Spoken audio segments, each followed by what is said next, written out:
Greetings, friends, and welcome to another episode of the Mistake Zone, your weekly dose of our lives and the anime within them. My name is Jaren Wade. Joining me this week, one of my best friends in the whole wide world, Matt Alba. Hey, Matt. Yo. What was the last anime-adjacent thing you saw in a supermarket? In a supermarket? The Pokemon, sparkling drink cans at the Asian supermarket. Did you pick up any? I got some before, but not this particular trip. Mm-hmm. Okay. I think did I give you some of it one time? I think it was the salted cheese Squirtle sparkling water. Ew. There was a possibility that if you did, that was lost in the move, unfortunately, Matt Alba. Those three words going together just sounds disgusting. Yeah, it wasn't good. Hey, man, don't knock it until you try it. Disregard what Matt just said. Also joining me this week, another one of my best friends in the whole wide world, Rakush. Hey, Rakush. What up, Jared? What was the last thing you used a wok to make? If you have used a wok in, recent memory. I did, yeah. I made some fried rice 2 weeks ago. Sounds good, Rakush. Sounds good. Boys, summer is here. In the heat of it. In the thick of it. Boys, don't you love walking outside your door and swimming through the humidity? I know I do. But what's up? You know what's funny? I was just telling Bad before you hopped on the call that I've not turned my air conditioning on all day today for some reason, and it only just hit me as I sat down to stare at this computer screen that I've done that, and I don't understand what I'm doing to myself.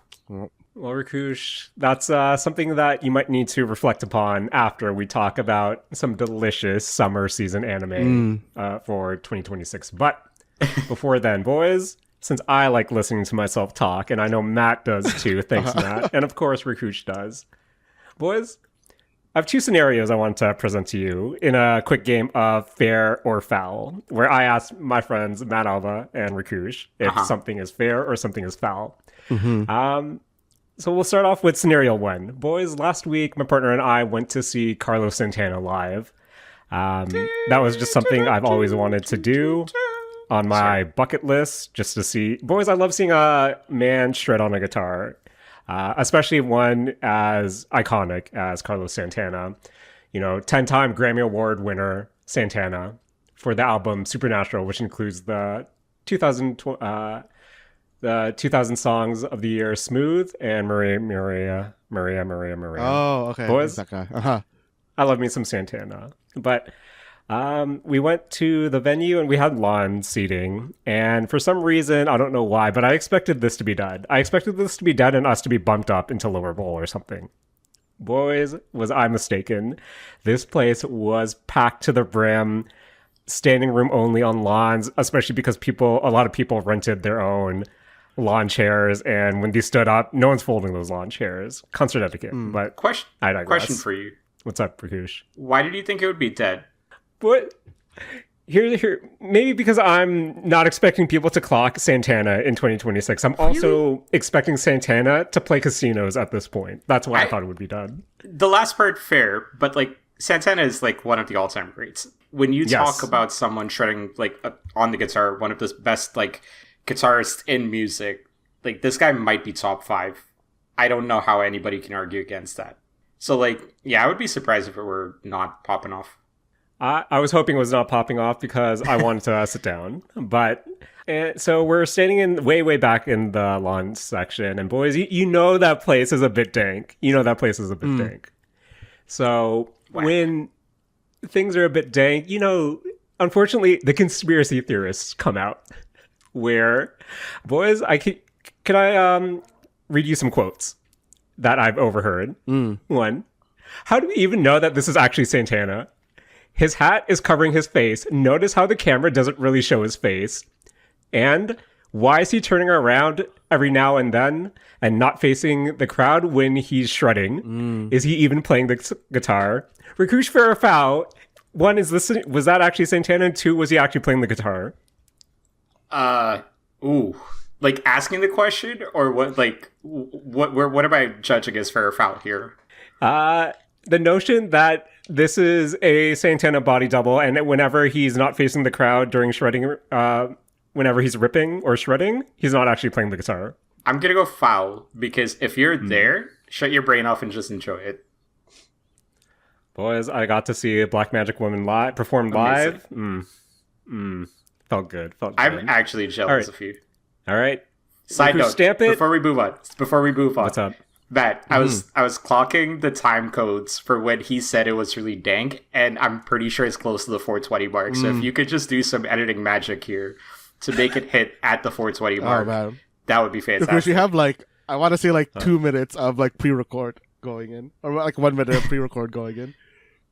I'm pretty sure it was a solid 30 seconds of pre-record, which is why I am confident it's close to the 420 mark. Okay. Let's see. This is my gambling. You let me know if I'm right afterwards or not. All right. So Rakush, stamp it. Santana actually not playing the guitar. Foul. Okay. Foul. So scenario 2. Boys, my partner and I also went to a wedding yesterday. Congratulations to our friends LB forever, or B plus L forever. If Foul. you know what I mean. Fair, no. Okay, So- no, that's fair. That's fair. Congrats, folks. That's fair. Rakush, the thing about weddings is I hate how on you have to be on a wedding, especially if everyone is tight-knit and you're just meeting people constantly, where I think it was during the dinner portion and I was talking to someone on the table who was also kind of on the outskirts, and it was while I was recommending the podcast Heavyweight to them, my voice just gave and I could bear it, I couldn't even talk at that point. Matt, since you've been to a number of weddings recently, how active are you? How talkative? How social are you during said weddings? Oh, Jaren, come on. 0% social. Fair. I don't talk to anybody Fair. I already know. I barely talk to the people I do know. Fair enough. I will say, it was pretty clutch that the wedding venue was near a pharmacy, because boys, considering how hot it was, I had to dip just to make sure I was, the sweat smells, the sweat lines weren't penetrating, because gotta keep it classy. But I want to present my second scenario to you this week. So, of course, we're not trying to drive downtown, so we get an Uber. And we get an Uber to our house, and then we see that, the Uber is 2 minutes away, which is kind of weird, all things considered.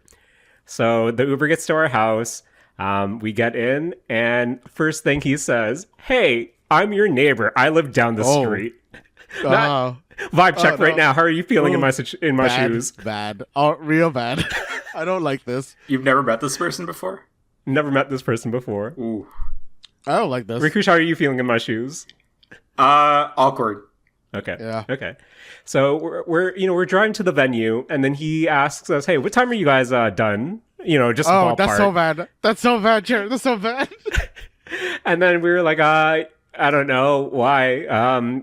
He's like 7. I'm like, no, maybe closer to 11. It's like, well, if I'm still patrolling, if you guys want a ride, here's my number, just give me a call. That vibe check right now. God. Do you call? Do you follow up at the end of the night? No, of course not. No way. Okay. How about you, Rakush? Are you following up on this offer?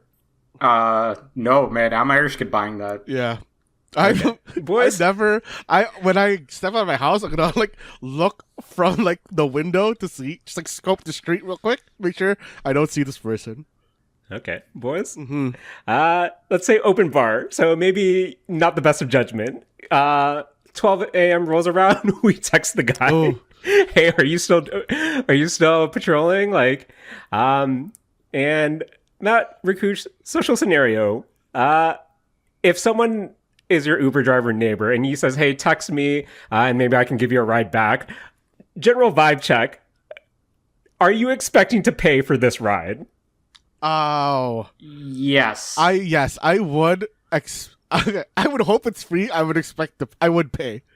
Okay. I think I would expect to pay because I would feel too awkward in the other Oh wait, scenario. no. Actually, yeah. Okay. No, I would want it to be free. I would offer to pay up to 2 refusals, and then I will take it for free. Okay, fair. So the exchange goes.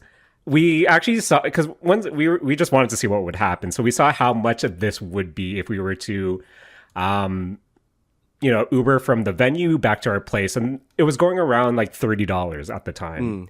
And he asked, okay, how much are you how much do you want to pay for the ride? And guys, I admit we're kind of gotten at this point. We said $20 because it's $30 like normally. He counter offers 45, and then we just stopped texting him. So not fair or foul, that whole situation. That honestly, this whole situation is just like bad foul to begin with, but like fair on his part. I can't believe that you knew what the price was and you would decide to lowball your neighbor. You're gonna see this guy just like when you're walking your dog. No, Jaren. The price would not fair. I don't know how the Uber, your whatever portion you get back, but if the rate is 30, but he said he counter offers 45, I think I'm in my right to already lowball him. Wait, you lowballed him first? That's just me. Yeah. I don't know. I would have. I feel like I would have offered him the 30 and been like, yeah, that's what Uber is charging right now. That's cool. We got to meet another driver who, for some reason, maybe it was because I was kind of gone at this. It was your other neighbor. obviously, Rakush. I was looking at the speedometer. Sometimes, do you feel like if you're driving with someone and you're like looking at the speedometer and it's like normal at like the normal speed, do you sometimes feel like they're going faster than they actually are? Or is that just a me thing because I was under the influence? No, there is absolutely something to that. Even when I'm driving myself, sometimes I feel like a 50 on one road feels faster than 50 on another road. Oh, that that I understand. But that's my adventures for the week. Thank you for playing Fair and Foul and listening to me speak. Rakush, any Fair or Foul questions you want to present to the board before we get into some anime? Man, putting me on the spot here. Is putting you on the spot fair or foul? Oh, It's putting me on the spot fair or foul? Foul. Yeah, foul, okay, foul. Fair. Oh, man. Oh, man. Good times. What have you been up to, Matt? I've been like sick for a week, so I've just been... Guys, I'm eating a cough lozenge right now, and I hope it's not making too much bad audio noise. Hey, man, you need to save that for the premium version of the show, Matt. You have to pay for that. That. But the coughing ASMR. I have a lot of coughs to edit out of this episode already. There's a market post your OnlyFans link here. Oh man, what would you? Okay, if on OnlyFans, what do you think? What kind of username would you guys use, or like name would you go with? Are we? It depends on what my gimmick is. Right? Oh, that's true. Are we assuming that it's adult content? Yes. Or some kind of fetish content, I guess. Wolfgang fuck. Oh, that's good. Oh man, that's good. That's good. Oh man, Matt, is that name fair or foul? That is fair. That's foul in a good way. Oh man, boys, I said it last week. This is a bad podcast. Man. I don't know. This is pretty good. Let's rectify it, Jared. Let's rectify it. Let's talk about the things we're good at talking about. I don't know that's. Normally, I would say I'm good at talking about myself, but the past 12 minutes shows that I'm certainly not. But, boys, you know what I've been enjoying this week other than Neighbor Football? It is anime, because it is a new anime season. Summer season is here. And this is our seasonal episode of the Mistake Zone, where we go through some of the new anime that, seeing what we're feeling, seeing what we might not be, even though we probably won't talk about it as much as the ones that, we are pretty much feeling. And boys, as someone who thought that this season wouldn't really appeal to me, just based on kind of going through the different, websites, my anime list, seeing what's running on Crunchyroll, on Netflix, and all the other streaming services. I was, pleasantly surprised at just the variety here that's actually appealing to me. Where, Rakush, just right off the bat, just general feelings towards this summer season. Just, were you expecting something more? Were you just underwhelmed? Like, what were your just general feelings with everything you've engaged with in general? I wouldn't necessarily say I was underwhelmed, because to me that carries too much of a negative connotation. Like, there is some cool stuff this season, but it's not as much cool stuff as I would say the last couple of seasons have had. I still think there's some cool things we're going to talk about today, and I might still end up with like 5 or 6 shows where I watch the entire season. But outside of like a couple of shows, like, yeah, there really wasn't anything where I'm like, I have been waiting months to watch this, if that makes sense. No, that's fair. That's fair. And how about you, Matt? Just your general feelings right now towards the summer season. I mean, I think it's like a pretty decent season. You know, there's a lot of, I think there's like a pretty nice variation on stuff coming in this season. I would say, yeah, like even stylistically, I feel like there are so many different things this season. And I don't know if there's like, you know, necessarily a lot of overlap, except for like the 2 smoking shows. But like, you know, it's that's a very loose connection there. But like, yeah, I feel like overall, like there's quite a bit of good variety this season. I actually watched a hentai, you guys. Oh, Jesus. Okay. Well, not which one? Premium episode. Wait, you guys didn't say your OnlyFans names. I don't know. I feel like I would use my just my name because I'm boring like that. Hey, man. So, sometimes it's the least expecting names that are the most wild. But, Matt's would be Albatos, but like with yours will be toe content, you know, like instead of albatross, you call it albatos, olitos. Yeah, I got to think a little bit on Jaren's. I might just drop it randomly in the middle of this episode at some point, but I am going to give some thought here. All right, boys. Before we actually get into the summer season, I'm looking at our, you know, the show post for the 2026 spring anime roundup. And I don't think we do a recap usually, but quick hits time, real quick. Rakush, what spring did you finish any spring season anime that you talked about 3 months ago? I finished quite a few, actually. What would be, what's your front runner, even though you might save this for the end of the year, but what would be your recommendation from spring season now that it's completed? I think Go for It Nakamura from last season is absolutely, like, there's a lot of strong stuff last season. I think that was the strongest. And I do think part of it is just how many closing theme songs have already been part of my Spotify playlist for the last 2 years. So like, hearing that shit, I was like, is this guy, like, are these guys Spy God B? Like, where are they getting all this from, right? So, like, in that sense, like, you know, there was already sort of like a lot of cool stuff there, but I think that as far as like a very sincere and endearing story, I think that's absolutely the one for me, where I'm just, I think I'm pretty happy with recommending that one. And anybody that is looking for a series to pick up, watch like 13 episodes of, I think that's a really good one. Demons of the Shadow Realm is still going on. It's pretty decent. I wouldn't necessarily say it's like strong or weak or anything like that just yet. I think it's not had like that wow moment, but I think it's keeping my attention.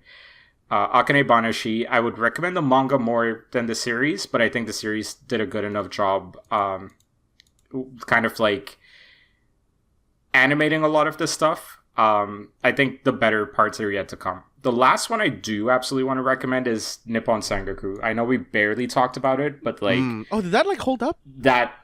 It holds up really well. And Matt, I know like one of the things you had mentioned, if I'm remembering correctly, is it would be a cooler anime if it were more about the strategy and less about like the action. And I think it absolutely is all about the strategy. So like, okay. I think like if you watch that one, you'll really enjoy it. Okay. All right. Matt, same question to you. Just did you finish anything during the spring season that you would recommend 3 months later? Well, I don't know if you really count this as finishing, but like going from Demons of the Shadow Realm, I did just like catch up to where it is in the manga. Okay. I was kind of just like going in every so often for the episodes to see how they animated a particular scene, but I wouldn't say that I watched it as an anime. But it's a good series. It's a good series. I enjoyed it. Fair enough. The only thing I watched to completion was Gals Can't Be Kind to Otaku. Matt, you said it best. Love it when the nerdos get the baddies to varying degrees. So I'm still shocked you haven't watched. You and I are polar opposites. One of these days. Maybe if I'm on a plane. Maybe if I'm... It's a good comedy. Like, I'm literally watching the second season, and I'm like, how the fuck has Jaren not watched this yet? Like, I don't understand this. I'll save it for the plane just because my partner saw her best friend from Tokyo at the wedding last night and may or may not have promised to visit her next year. So amazing. We'll see. We'll see. But boys, that's next year, and summer 2026 is now. Matt, how about you start us off? What was one thing you checked out this season? All right, you know what? I am just gonna start off with something I believe that only I watched, which is Tomb Raider King. Lara Croft as a king. So Lara Croft got her an anime, and it turns out to be pretty good. Because in this anime, Lara Croft, what happens is she has become a Korean man, and okay, a Korean man in Korea, and you don't say. Well, it could be a Korean man in America, but North America or wherever. They can be space. Korean people can be anywhere. Rakush is what I was saying. But in is fair. But in this particular anime, this is falling into, I guess I'm gonna say like Korea, like the isekai equivalent, but in Korea, which is dungeons and not reincarnation in this case. What's it called when you go back in time to a previous point in your life, but you keep your memories? Time travel. Is that time travel? I thought it had a specific name to it. It's time travel. Regressing. I think that's the actual name of the genre. But basically, this is following the kind of standard thing in this genre where dude regresses into the past and now he's going to, take advantage of every single thing that he knows is coming in the future. Where in this world, I think they said 2025, a whole bunch of dungeons start showing up in the world. These dungeons turn out to be tombs of gods, and they have artifacts for each of the gods. And the goal for everybody going into these tombs is to reach the end of the tomb and take the artifact of the god, which grants you kind of powers and stuff. That is basically what this is. It is, kind of just a shonen anime. And kind of the reason that I kind of want to push this one in particular is that, one, I think that this is a series that I read the manhwa for, and I'm checking out specifically because I wanted to see how they're going to be handling the animation of it, because I feel like a lot of Korean stuff is being picked up now as anime, which I like to see, and I hope that they all turn out well so that more and more Korean stuff starts getting picked up.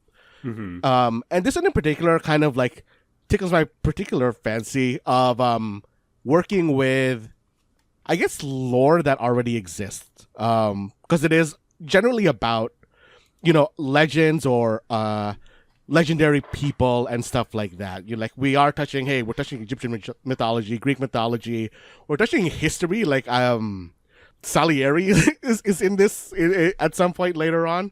And I don't know, it has that same kind of thing as what was the name of that anime from last season that Rakush, we both said was gonna be kind of bad? It was one where they reincarnate somebody from their past.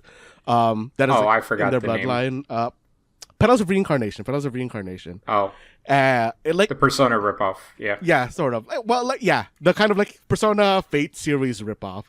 And that kind of thing always does get me interested in it, and I think this one does a good job with that premise. But I don't know, I don't really have too much to say about this one. This is all in all a very basic shonen. I don't think it's really pushing any particular boundaries, but it is playing with a lot of fun stuff within it, which is why I really think that you should give this one a check out if shonens are your thing. Okay. Yeah. So this one's 12 episodes.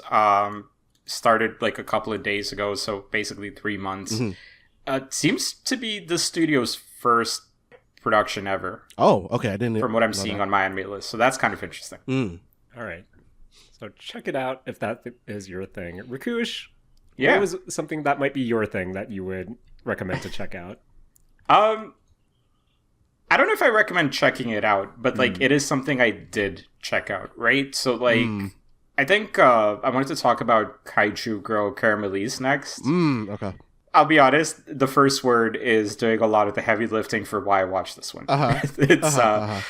they put Kaiju in the name, and there's like a very anime girl in here, and I'm like, all right, I'll bite. Let me see how this shit works, right? And so basically, the main character is kind of a monster girl. So like, she basically has like a condition. I don't know if the first episode explained it well enough, but like, you can see with like her hand and stuff that it is clearly turning into a monster's hand. She's picked on quite a bit because of that. And then like, as a lot of these sort of shoujo or shoujo adjacent shows tend to be, it's like, this pretty guy basically falls for this girl that's like me. Like, it's like one of those kind of things. But then the twist here is that it kind of personify like her emotions and like the unstable emotions and stuff kind of personify themselves in the form of her transforming into a kaiju. Awkward sentence, but that's basically what the concept of the series is. I think I'm curious where they go with this, right? Like, I really thought this would be a little bit more slice of life, but the way the first episode went, like, Matt, they didn't really ignore sort of like, hey, there's a giant monster in the city kind of thing, right? Like, there is clearly something more going on here. Yes, yeah. Okay, guys, this is like Turbo Teen, but like an anime. Because I think one part that Rakush didn't specifically touch on that I do want to highlight is that like she is human looking for the most part.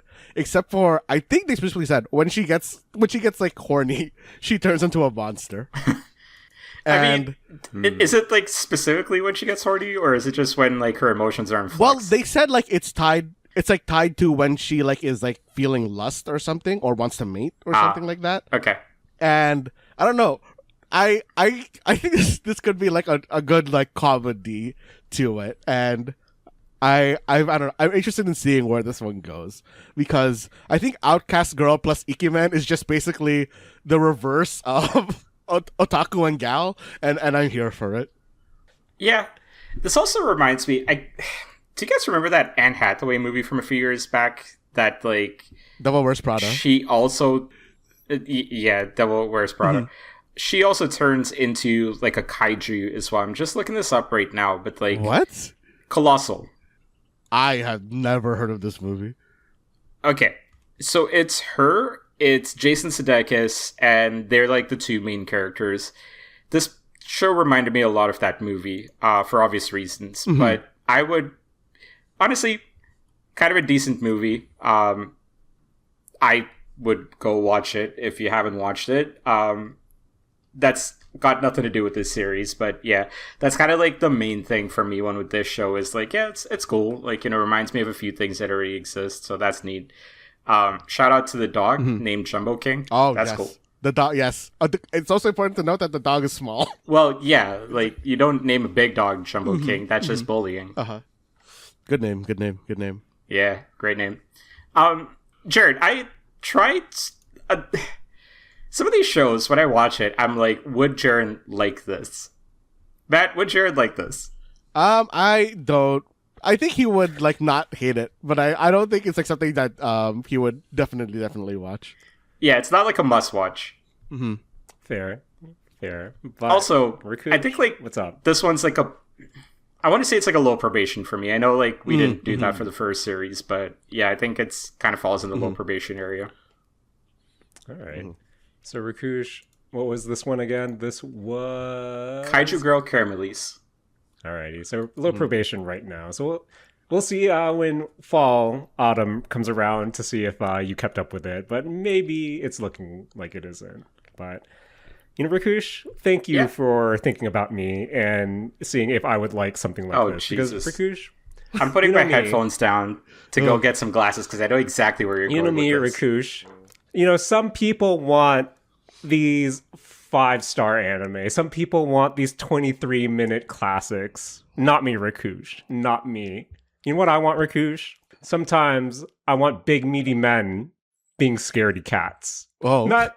What do you think about buff dudes being scaredy cats? That trope. It's a good goof. It's a good job. I like it, especially when they have a very girly scream. Not music to my ears. To my ears. this isn't on the list right now, but when kind of scanning through everything I watched this week, I'd be remiss if I didn't at least mention Let's Go Kaikigumi. Rakush, why is there so much poop this season? This anime season? So much poop. Oh my god, so much poop. Wait, what happened? I do have to admit, like, the way they handled it in Kaikigumi's first episode, really damn good. That's a solid start to the show. So with Let's Go Kaikigumi, there's just this one line that instantly sells me on this anime, where this essentially follows two protagonists. One, the male lead, is simply called Protagonist. And he is, he's scared of ghosts, but 6 times more than your average Joe. But he's realized he hasn't heard ghost stories anymore, or lately. And, they're walking home from school, and one of his friends is, be careful, there's a ghost out here that will make you crap yourself. And then when, he feels something behind him, he thinks, okay, a ghost can't make me crap myself if I make myself crap myself first. Amazing. And the moment he drops his trowel, I thought, okay, this is my jam, because Let's Go Kaikigumi is just fun. It made me laugh out loud a bunch of times, and this brings us to our female lead in Mechiko. And I know we've seen, at least for me personally, I've seen a lot of these male-female pairings in this, supernatural backing. Either they're investigating, they're trying to stop these hauntings, essentially do good. But there is this aura of selfishness to Protagonist that really puts a twist on what I was kind of expecting from this subgenre, where Mechiko is the leader of the Kaikigumi. They're essentially the organization behind everything supernatural. And since she recently inherited the boss title, they've been lacking. And Protagonist figures, wait, if she's bad at her job and all of these supernatural things stop happening, that means I'm the last person to ever be scared, and that isn't fair. So I'm going to help this girl become the best supernatural organization boss that she can be. And I don't know, it's that transactional nature and the chemistry between these two that is really entertaining enough. I think the approach of trying to explore all these different supernatural phenomena and curses, outlining how absurd they are while trying to reestablish the Kaikigumi, is a good goof. And I just found myself smiling throughout. This is definitely something I can kind of see myself following if I realize that there's been a new episode, but this definitely checked the immature fun that I'm usually looking for in an anime. So if something to mention for this show right quick is stay past the end credits, because there's typically another part of the episode after that as well. I know in the streaming age, like, skipping after the end credits to the next thing is pretty common. So also, Jaren, if you like this show, I would actually highly recommend Detective These Days Are Crazy, because like vibe, it's like a 1-to-1 correlation between the two. Definitely. That I love that anime. That's also a good plain binge, essentially. But if given the chance. But that's also a good binge. But just a wacky fun. I really like Mechiko as a character as well. I think she has a distinct look to her that really I think just overall it has a good style visually as well. So I think it just comes together, where I think it is not a strong recommendation, because I think there are some stronger anime this season, but if you're just looking for chaotic fun, just a silly 23 minutes, and Protagonist is your typical teenage meathead, but he's scared of stuff, and sometimes that's all you need. It's a gag anime, basically. That's like not a lot of those this season, I would say. In the same vein, there's some comedy, but like not to this extent. It's good times. But not any other good times that you've watched. Okay. I want to talk about one that I know Rakush has watched. Jaren, I don't know if you watched this one. Wok Jan. Is there a gal character in this? No, there is not. Not telling me right now, man. Okay. But okay. This is basically a cooking anime. Okay. About, I guess, Rakush, which one of these two would you say is more the main character? There's Akiyama Jan and then Gobancho Kiriko. Jan is a chef that has come to a Chinese restaurant. Kiriko is the, I guess, like, successor of this restaurant. And so I mean, obvious answer is it's the guy who's got his name and the show name, right? But like, I do think he falls a little bit in that One Punch Man territory. You know, I didn't actually clout that his name was in there. I kind of like was reading Jan as like, you know, the sound effect, like Jan. It's like you pull out an iron wok and then it goes Jan.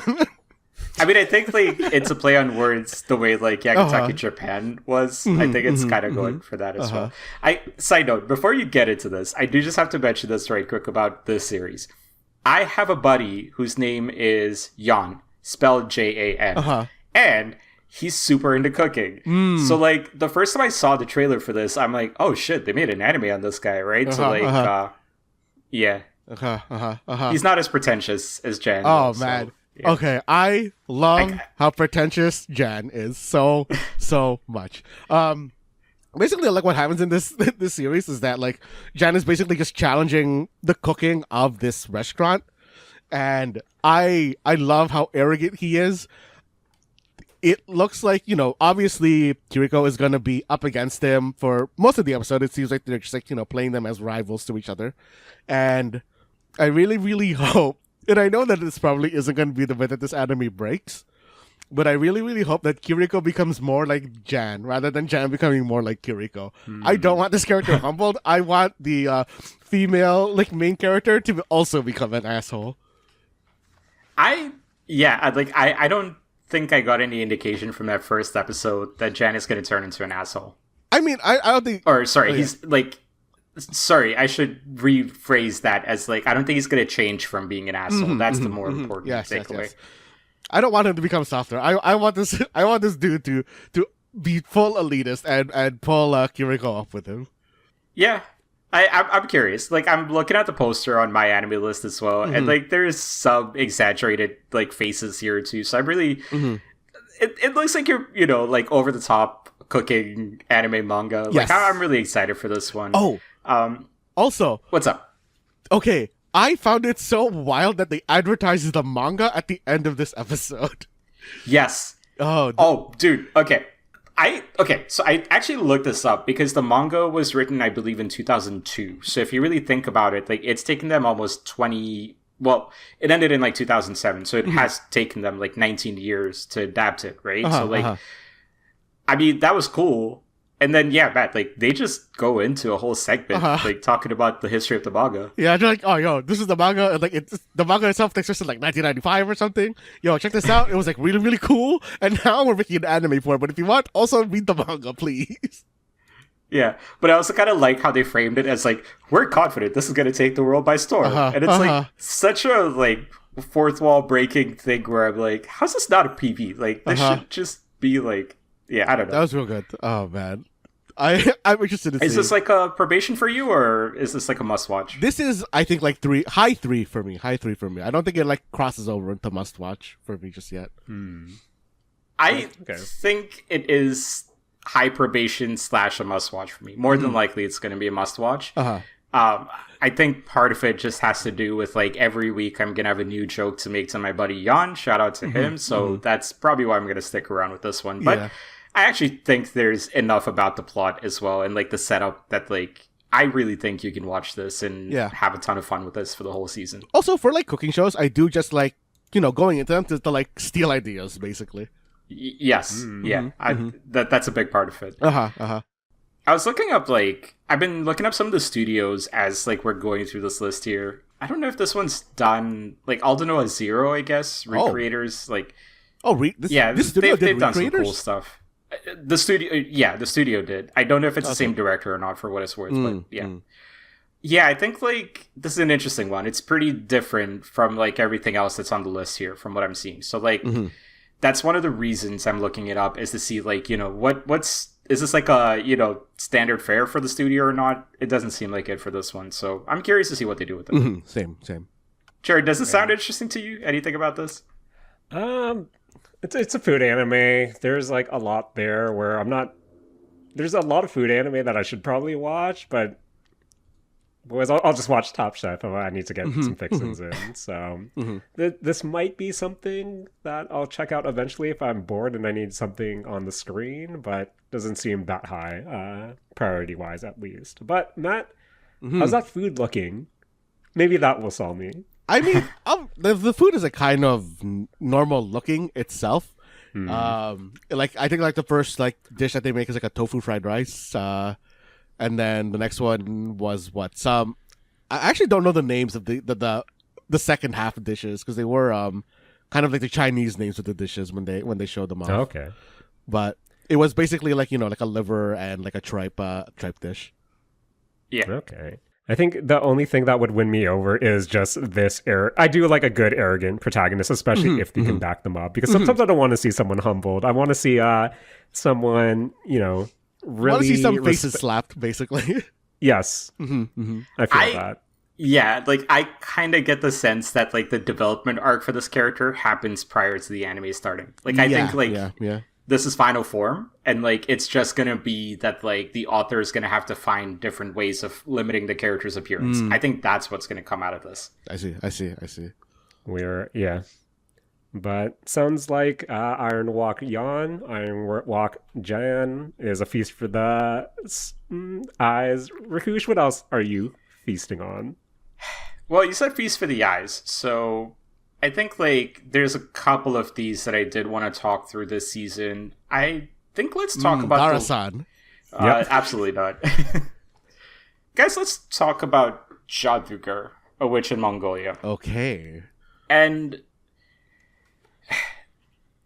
this one is...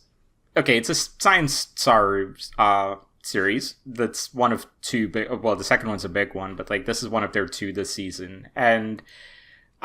the series is honestly amazing from the first episode from what I've seen, but I think it's making me question a lot of just like what I consider anime to be. So before I get into it, what have you two seen about this series? I don't know a thing. You're giving me too much credit for knowing what this would be. Okay. So I think the reason it's making me sort of question like how I approach like what is an anime and what's not an anime is because the art style to me is a lot more inspired by European animation than it is inspired by anime. And so like it is Science Saru doing something that is extremely out of the box. Now, of course, that has to do with the fact that like, the main manga itself has a very unique art style too. It is written by... let me get the author's name right here. Sorry. So it's written by someone that just goes as Tomato Soup. Good handle. Yeah, good handle.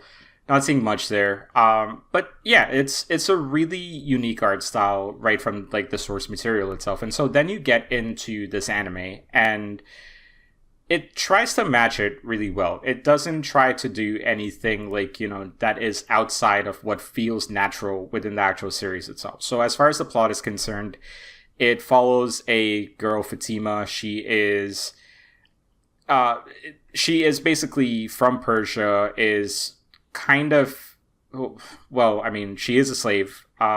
She is studying at a family's place that is, in the Yiki Mongol Ulus, I believe. And that's where, like, the first episode kind of ends with what I'm assuming is the Mongol invasion that is supposed to happen.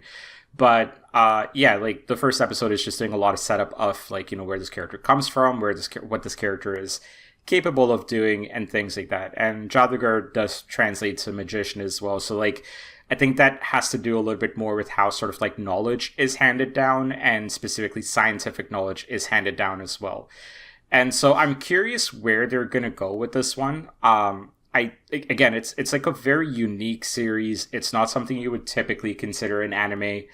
But I'm glad it's out. I'm glad that they're working on this. And yeah, like I really want to see just where it goes with it. There's really not much else to say for this one.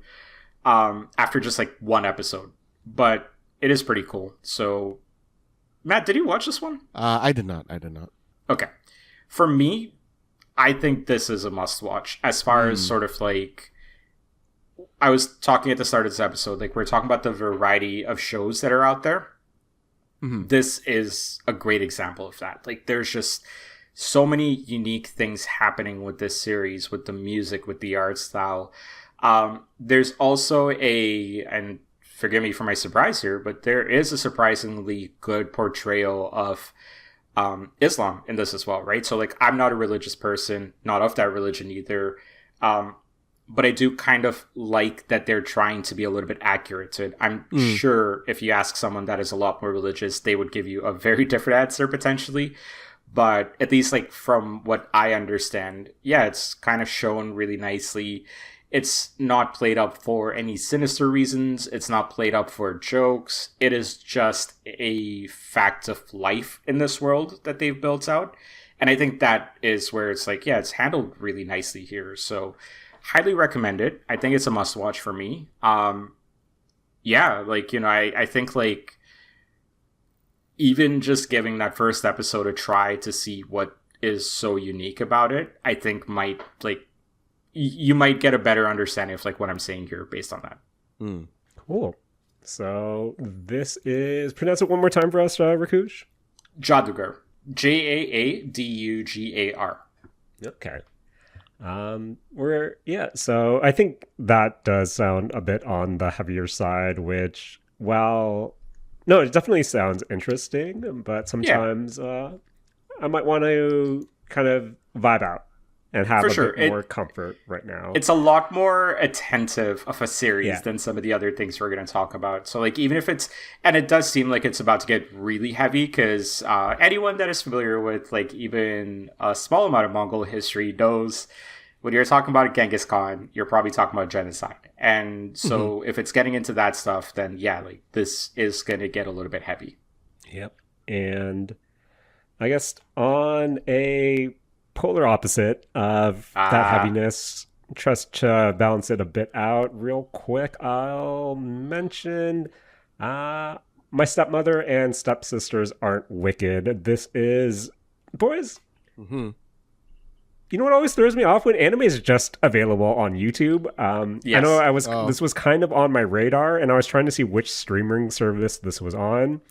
And apparently this is just one of those that full episodes are officially on YouTube, at least for our region. So this is where I checked out My Stepmother and Stepsisters Aren't Wicked. I think while I enjoyed the first episode, it begs the question to me, how much mileage does this anime and its, central plot point kind of carry?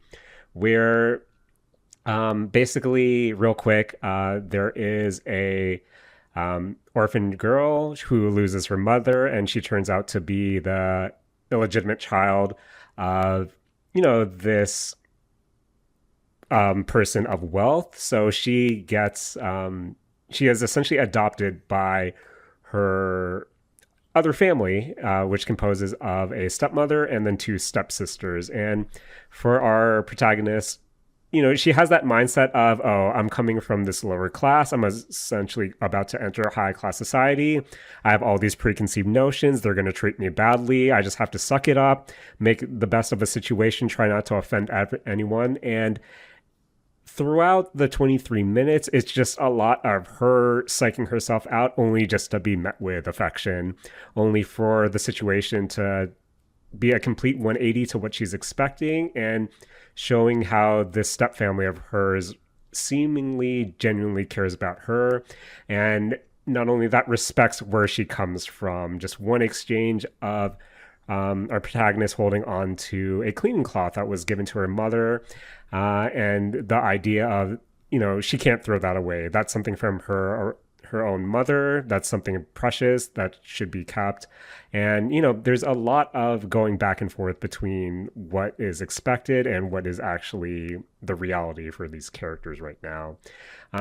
But yeah, as I said, you get a lot of those flips throughout the first episode where I'm wondering what the actual, conflict will come here, if there's going to be an overarching storyline, or if it's just going to be a few episodes of coziness, which, nothing wrong with that either. The whole time I had a smile on my face throughout. It's sweet, and while this goof might be ran into the ground for some people by the end of the first episode, I think it's just endearing enough that I might check out here and there, especially if it's just available there on YouTube. And I don't know, just given everything going on, I know we're not talking about video games this week, but oof, boys.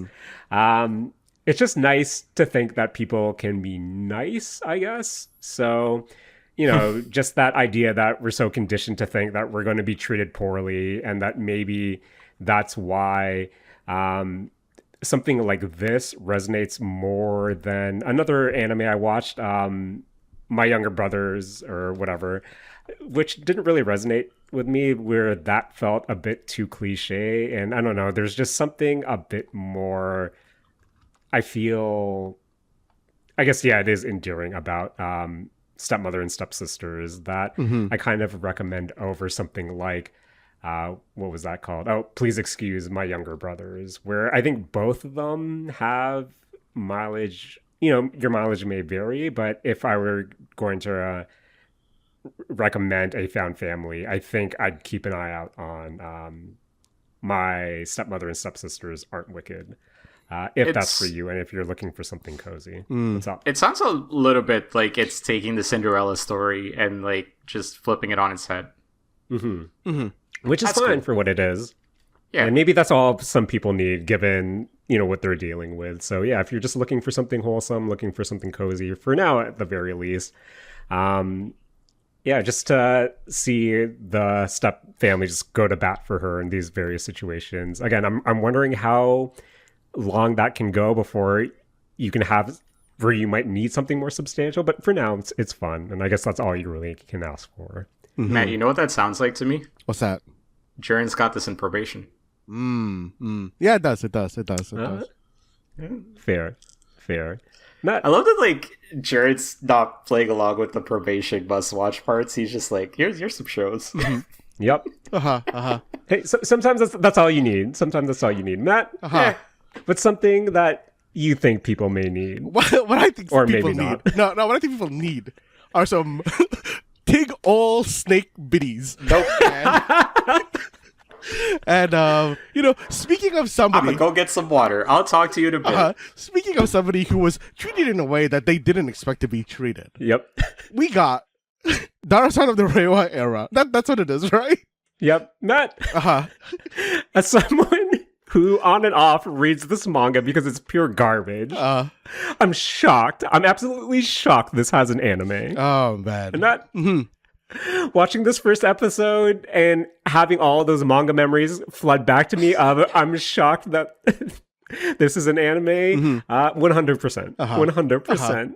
But for some reason, I followed the manga long enough where I feel like I'd occasionally peek into this just to see how faithful it is. But how do you feel about our snake lady and the two siblings that bother her?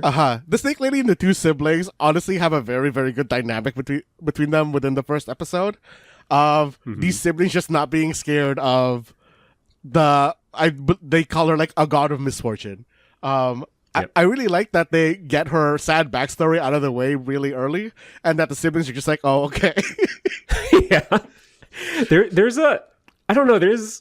this apathetic teen, like they're not really teens, but there's just this like apathy to them that I also kind of appreciate. Matt, yes. you appreciate an arrogance to a character sometimes. Sometimes I appreciate the fall of our youth and just being apathetic to those around them. Dude, honestly, like, yes, like Dara being kind of like, this evil god. Okay, she has her like boobs out for half the episode. They give her like a bra halfway through, and I think that like fixes Rakush's problem with this.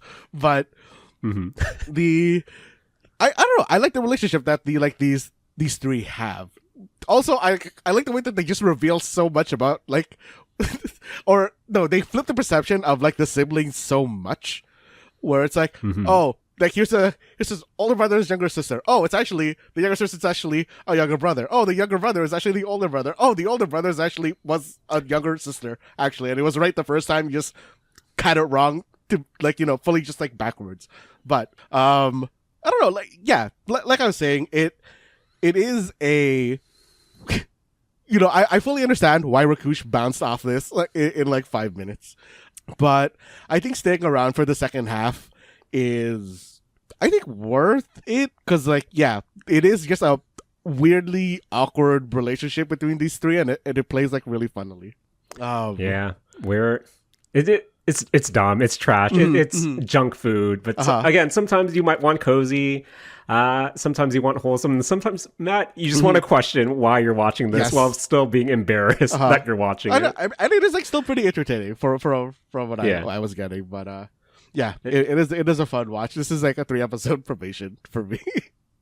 It's goofs. Actually, it's goofs. Sorry, I don't want to like make this its own section, so I do want to throw Kamui, He's Behind You into here beside this because I feel like these are very adjacent to each other. Okay. Because this is the thing that I said that I just like it happened to be a hentai, and I didn't realize that going in, because I thought it was gonna be like like that girl who sees ghosts or whatever, but really this is this is just a series about Japanese like folklore ghosts getting exorcised by fucking them. That is where the hentai comes in, and honestly the episodes are like half that, and then the second half is basically the chibi version of these ghosts hanging out like it's that Bang Dream chibi anime. And honestly, that's a good anime. Honestly, it's a good goof. The second half of both of these two shows are really good, and I would suggest them both. So wait, you're not, as a good Christian boy, you're saying you're dropping both these anime. Yes, as a good Christian boy, I'm dropping both of these anime. Okay. Sorry, yes. Sorry, you. Thank you for correcting me, Jared. No, it's okay, Matt. Not sometimes, we got to stay clear that this is a family friendly episode of the Mistake Zone. Jared, words are hard sometimes. It's very easy to mix them up. Yeah. Yeah, of course. Is Rakush back yet? If not, I've been back for something like to 2 talk minutes. about. I've just been ignoring you guys. Oh man. You mean watching Dara Sama with the volume off? I get that, Rakush. I get that. Or Kamui. What are you watching with the volume on?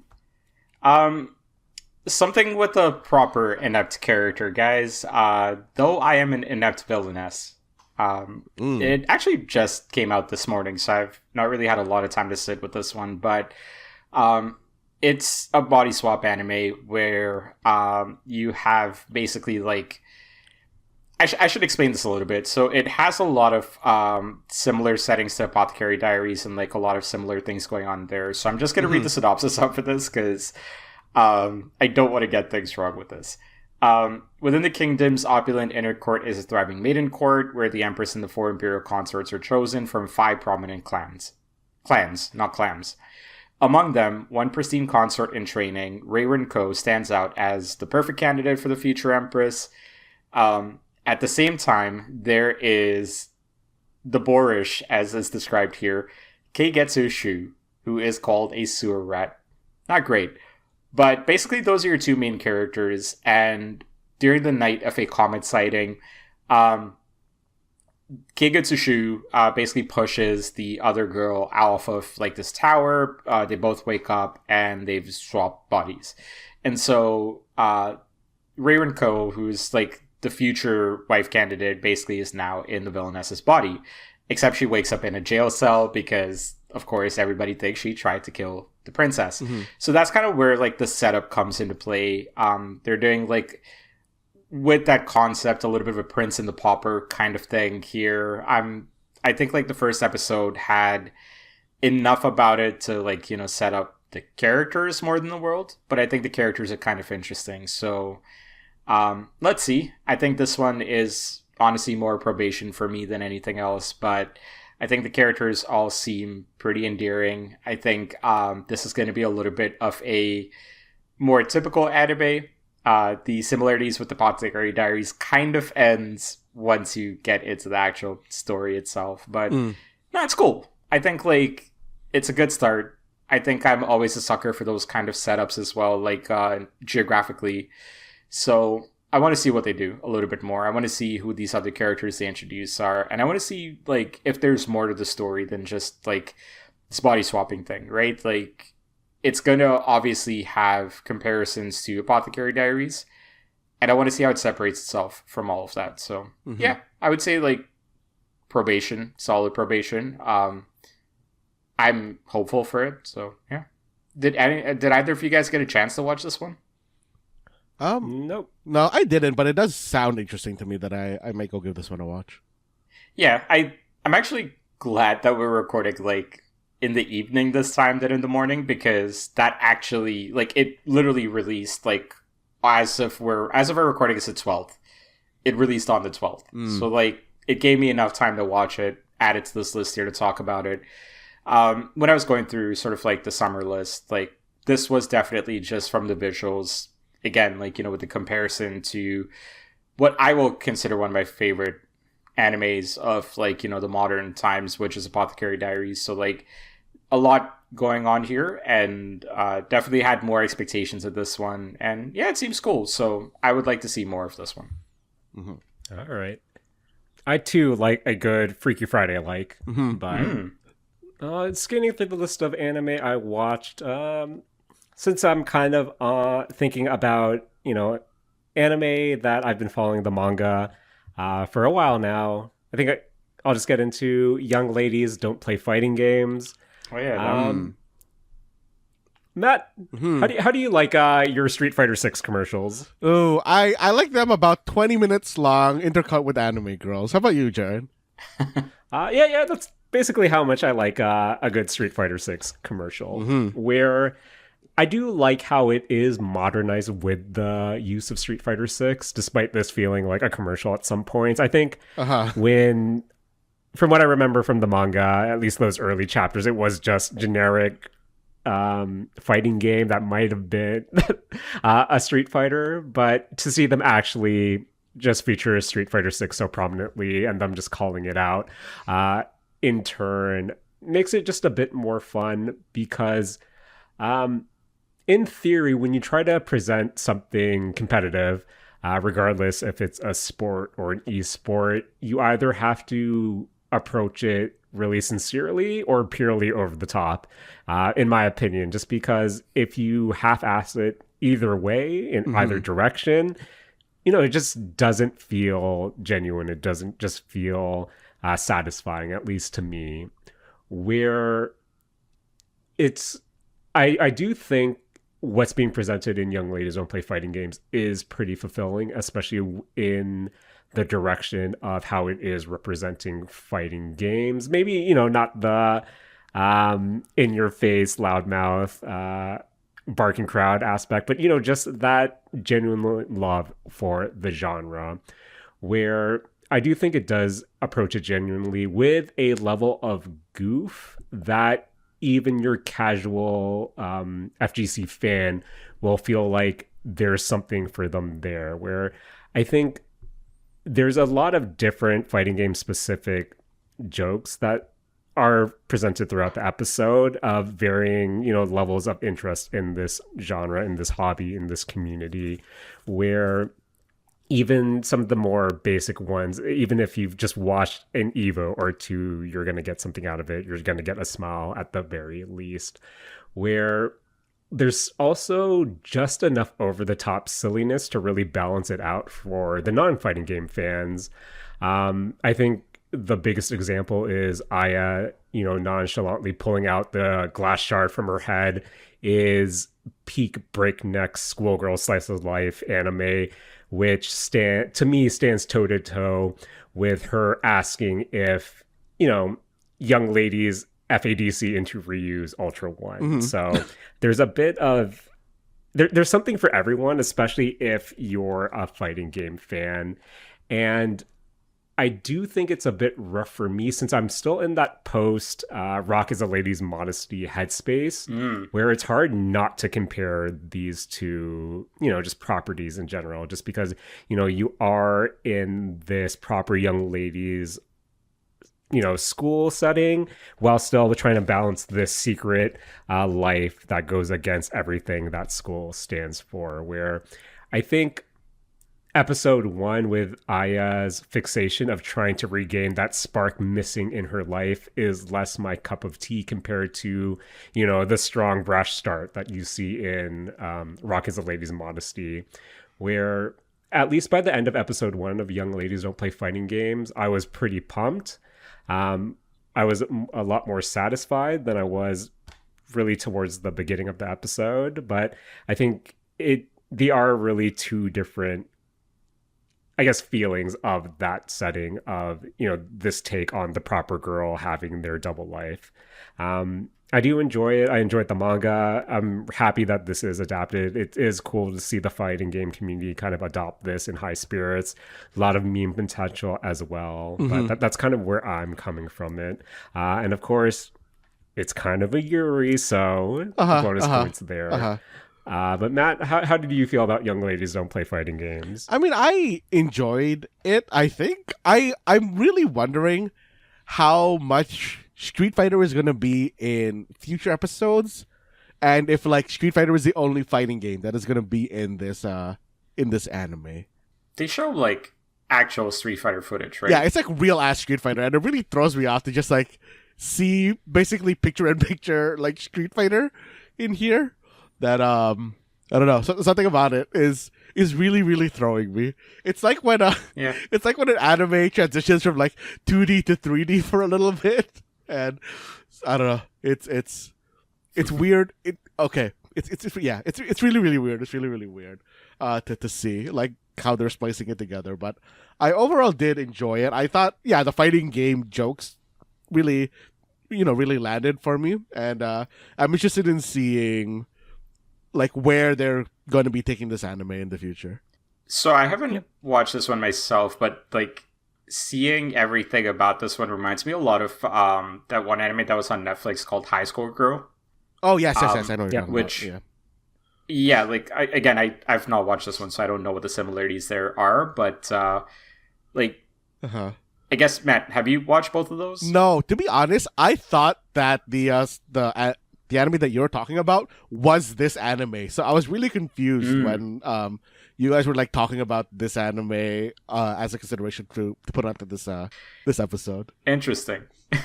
It does give off a lot of those similar vibes of just kind of people finding each other or themselves through gaming and stuff like that, which sounds way deeper than it actually is. But yeah, that was a pretty heartfelt series. So if this one gets to those levels, then I think it'll be a fun watch as well. Oh, also for for the real life version basically being soft Yuri anime, this has a lot more blood in it than I was expecting.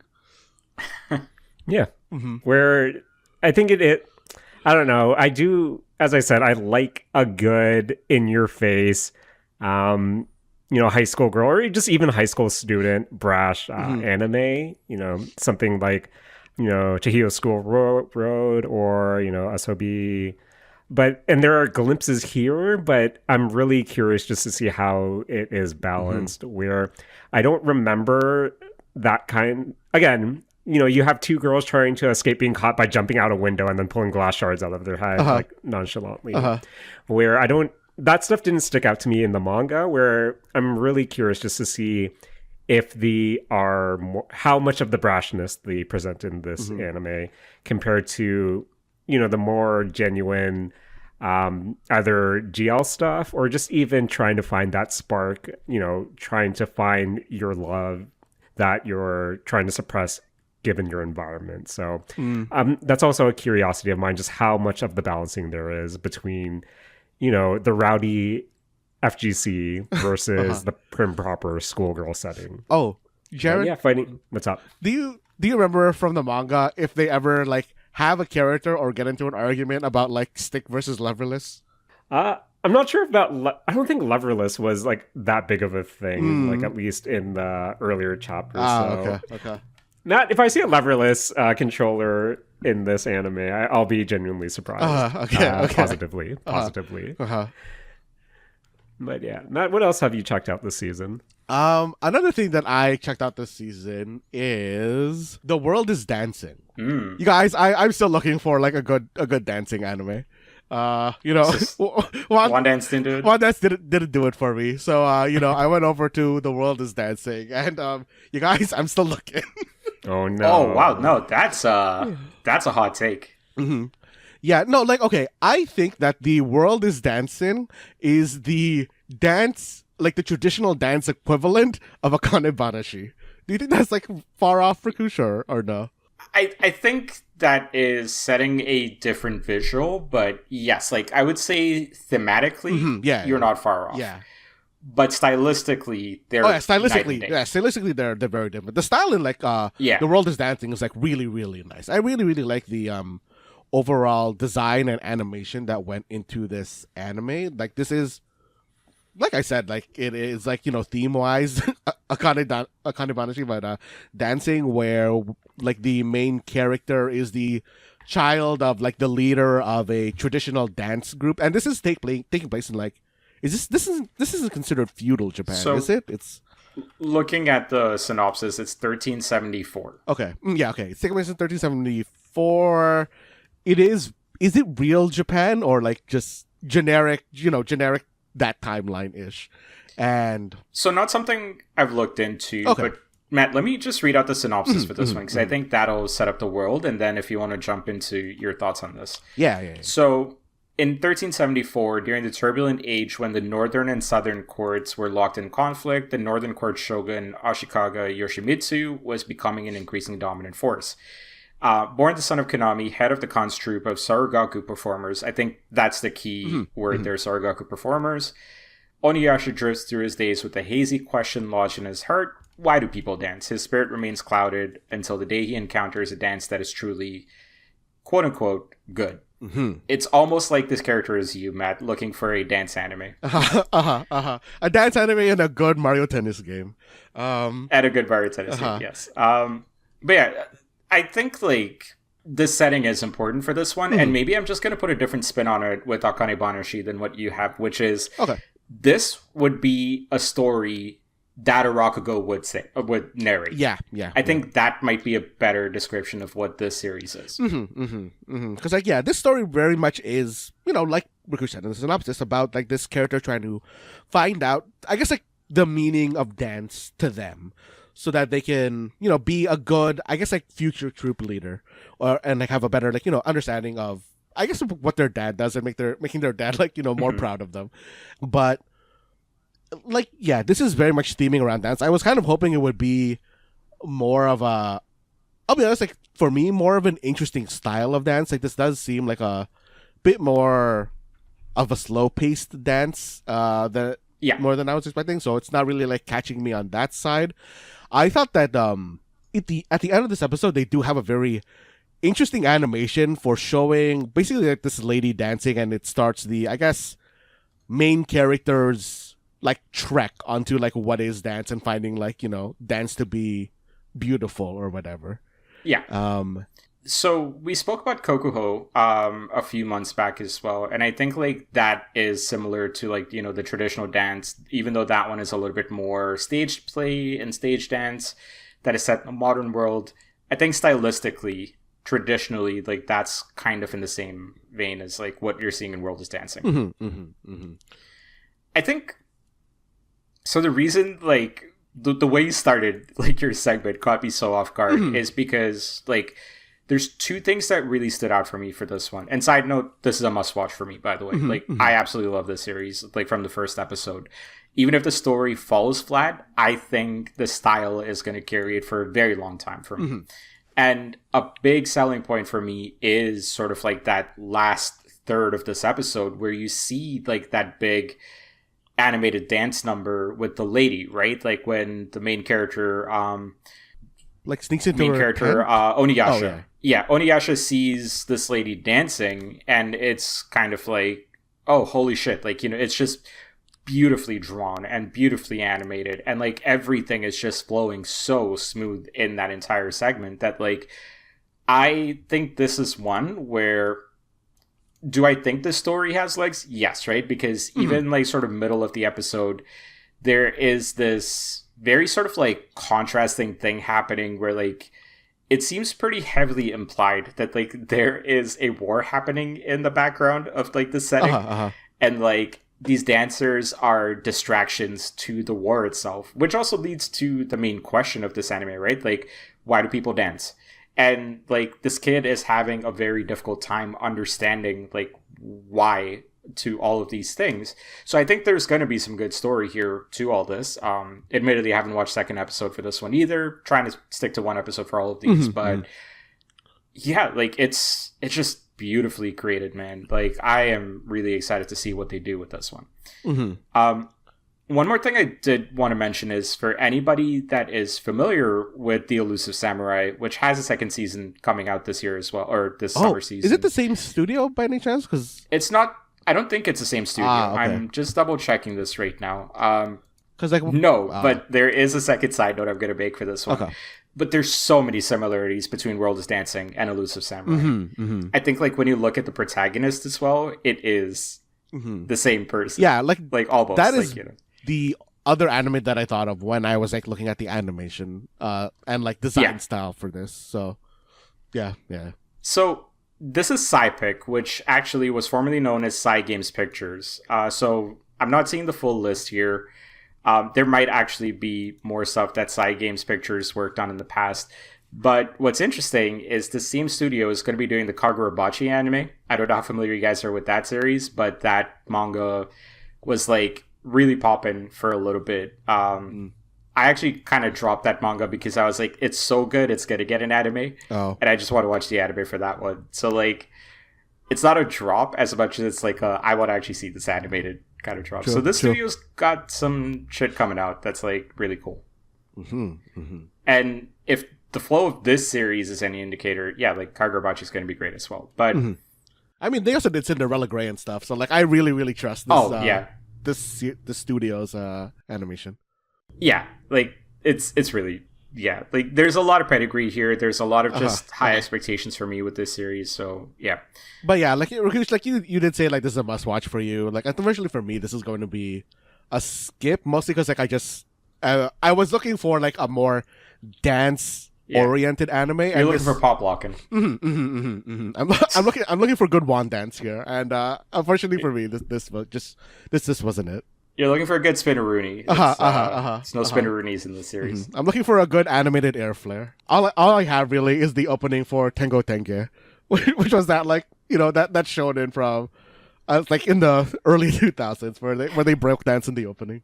Right. I actually have a very vague memory of that, man. But I actually okay. I think like at some point every year, me and Julian just send the opening to each other. Good opening. Yeah, so pass for you, must watch for me. I think it really just kind of comes down to what you're looking for from a show like this. Yeah, I don't think this is bad by any means, but I just think it's just not my flavor. Yeah. I think like at this point, like I've just come to accept like what you're looking for is like very different than what I'm looking for, which is why people should listen to this because you do get varieties of opinions.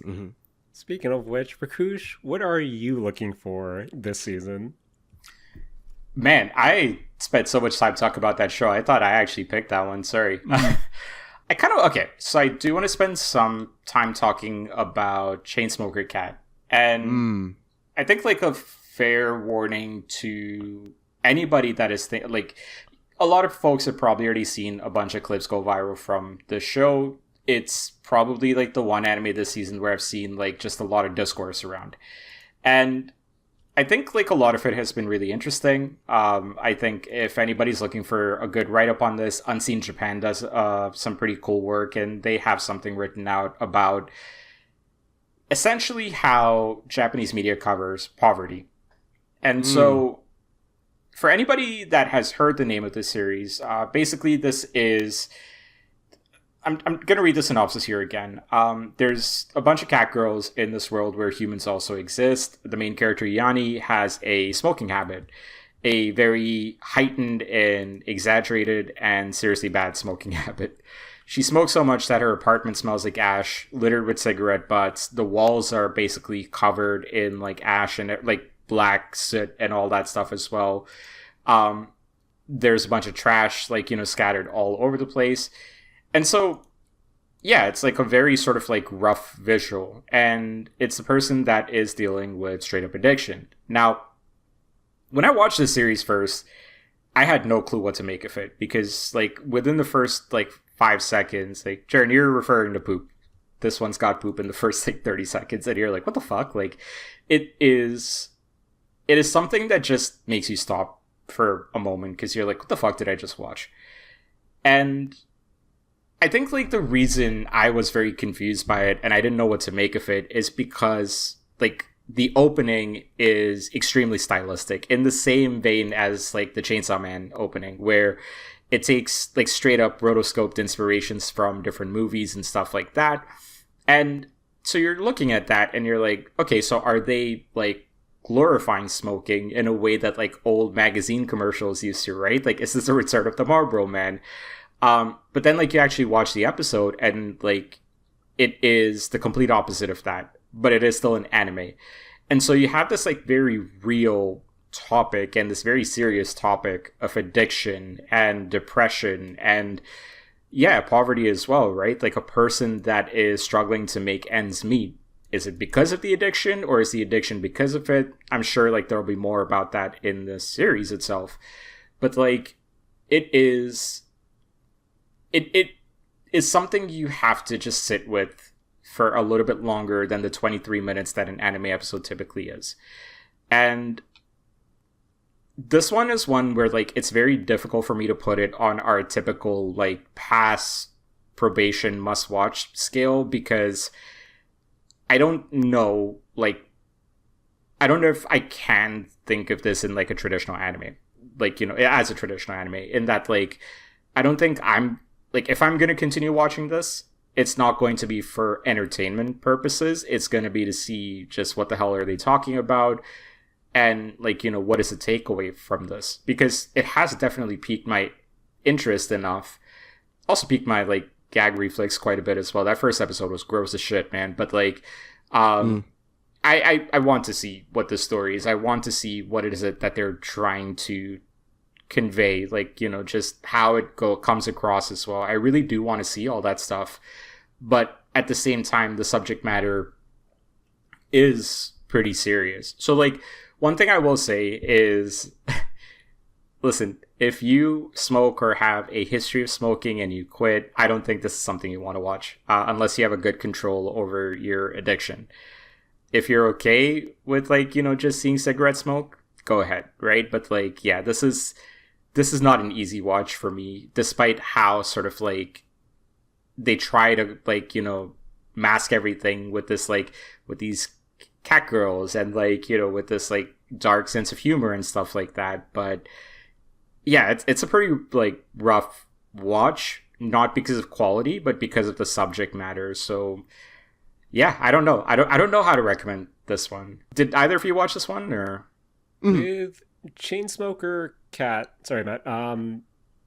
I've watching the initial 23 minutes. There were a few things that stood out to me. Where I think the moment the OP ends up, you know, you have this initial thought just because just a few weeks prior there was the trailer going around from Netflix Japan for Jimoto Psycho, and it's kind of in that same vein as well, where they're trying to present, you know, this image of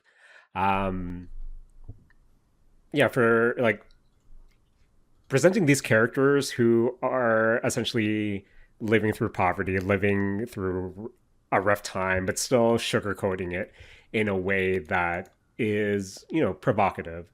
And just that contrast between bright colors and everything over the top compared to what's actually being presented through the screen. So throughout Chainsmoker Cat, there were a few things that I did clock.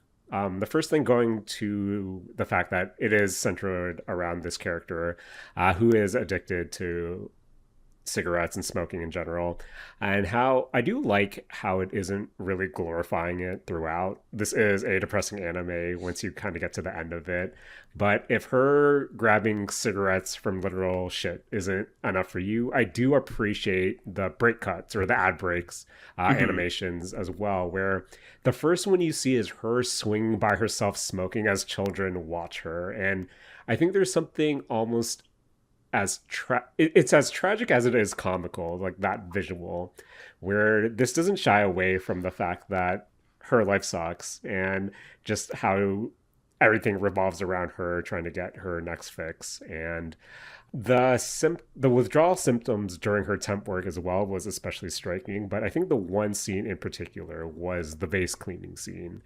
And there was so much world building in that minute or two with the exchange between her and like the rich lady, where she calls her the anthro helper, how she doesn't want the bee smell on the vase as well. And when you cut through all the over the top just visuals and stimuli in that,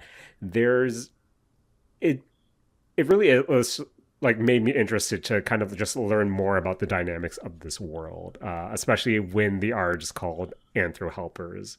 And there is that morbid curiosity of, is the reason why she is where she is right now does it have to do with this potential discrimination being thrown throughout, at least hinted at throughout this first episode? And I don't know, it's one anime that I'll probably continue watching just to kind of, especially for the world building, where even her sister character, just the contrast between those two, made me really want to see how that relationship turns out, just because even though the ending builds up this need for redemption, it still has that edge of failure to it.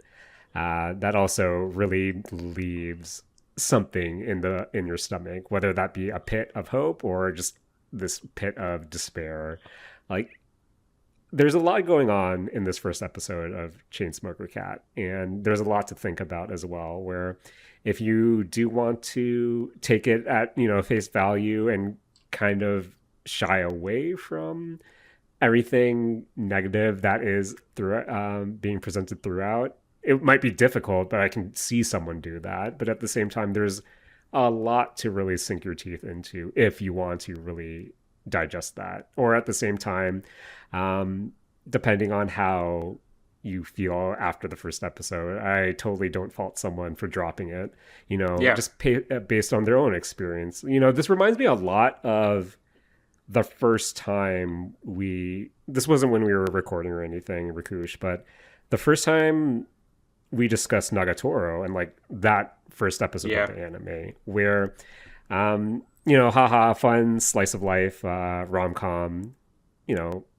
story, but at the same time it's dealing with themes that some people might say you're overanalyzing it, but those are kind of real themes that are worthy of discussion. And depending on how much you want to discuss Chainsmoker Cat, whether it be on the surface level or anything past that, it's definitely going to be divisive. I can see why. And, rightfully so. I do think it is overall a really good production.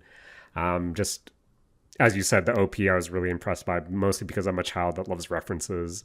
But yeah, Matt, how about you? What were your thoughts on Chainsmoker Cat? I mean, my thoughts are not as heavy as either of yours, because, I kind of just went into this thinking, funny cat smoking. And kind of like what's the thing that you just said, Jared. The production of value of this anime is actually like much higher than I think it has any right to be. All the animations are like really like quite smooth. I actually really like the design of a lot of the characters. Honestly, Yani Neko really feels a lot more like she should have been she would be like a very comical side character in any other slice of life anime, but like making her the actual focus of this really I guess like brings down the mood a lot more. But man, like looking over her apartment, especially when she's in like the bath itself, having been in like places that are that level of dirty really kind of ruined this anime for me because it made it too real. And I think Mm-hmm. So, like, I think that is what this anime is trying to challenge, right? Like, as we're talking through it, and Jaren, you kind of alluded to it as well. It's like, if someone just wants to look at the, little cat girls kind of thing, or like, hey, this cool OP kind of thing, you can do that, but you have to sift through a lot of, I guess, literal trash, right? Like, to get to that point. And, like, I think, like, after sitting with that first episode for a while, after that initial shock of like, what the fuck did I watch kind of died down, I think that was my takeaway, is that this is a very pretty, like, well animated series. Not pretty, but like, it's like the quality is there, the technique is there. But like, to appreciate all of that, and to not talk about the subject matter, I think it's like the author of the series and like the studio is trying to challenge the viewer into sort of like, answering for themselves, like, what are you willing to look past, right? And I think like the reason I was recommending even like that Unseen Japan article at the beginning is I think it speaks really well to just like the cultural hesitance to speak about anything bad in an overly negative light or like a hopeless light, right? Because so much of what we see, like I was even watching like a live action, like a J-drama before we started recording, where like the first episode is like literally a mangaka that's got 83 yen. You do the conversion on that, that's basically $0. So like that, like, and even then it's sort of treated as like, no, I'll be okay because I'll work really hard sort of thing. Whereas like here it feels like the hard work is not, like, at least what's been set up in the first episode, it's not as easy as just, I'm going to work hard and I'm going to like get through this thing, right? And I think that's the reality of addiction for what it's worth, but that's what the studio is challenging you to kind of like confront before we get to the technique and like stuff like that. I think to something Matt mentioned, about how if this was a different anime, she'd just be the quirky side character. And that really reminded me of Kikuri from Bocchi the Rock, where, in less extreme, of course, but it is kind of true when you have someone that is, that airheaded not necessarily party girl, but someone who likes to, let's just say, indulge, to put it as lightly as possible, where, you're really used to seeing this type of character presented in a haha, they're free spirited. This is, just how they are. And with the occasional lapse of like brilliance or really thought provoking insight, but to have Chainsmoker Cat be presented this way, just really in your face and really give it attention, really does make you think of that side character trope, and how potentially destructive it could be. And I don't know, that's what I appreciate from Chainsmoker Cat overall, where as you said, Matt, a side character in a slice of life for laughs, but when presented in this way, it's like the sad clown, where damn, this is it's Lenny from The Simpsons, right? Don't tell anybody how I live, but you're the life of the party outside of it. Where again, I do like how throughout smoking isn't really glorified here, because except for the OP, that was weird. That really was weird. Yeah, but that's how you hook them, Rakush. That's how you hook them. Maybe like that's what they're going for, right? Is like, look at this, like the beauty of Smokey, and then you see the reality of it. Maybe that's what they are going for. You're right. Yep. All right. There's an obvious segue here, but I think that's kind of, I see that as the closer. So Matt, Rakush, even if it's quick hits, subverting expectations, and anything else from the summer season that is at least worth mentioning, kind of in this block, Matt Alba. I have not watched any other anime except for the other one that we're going to talk about.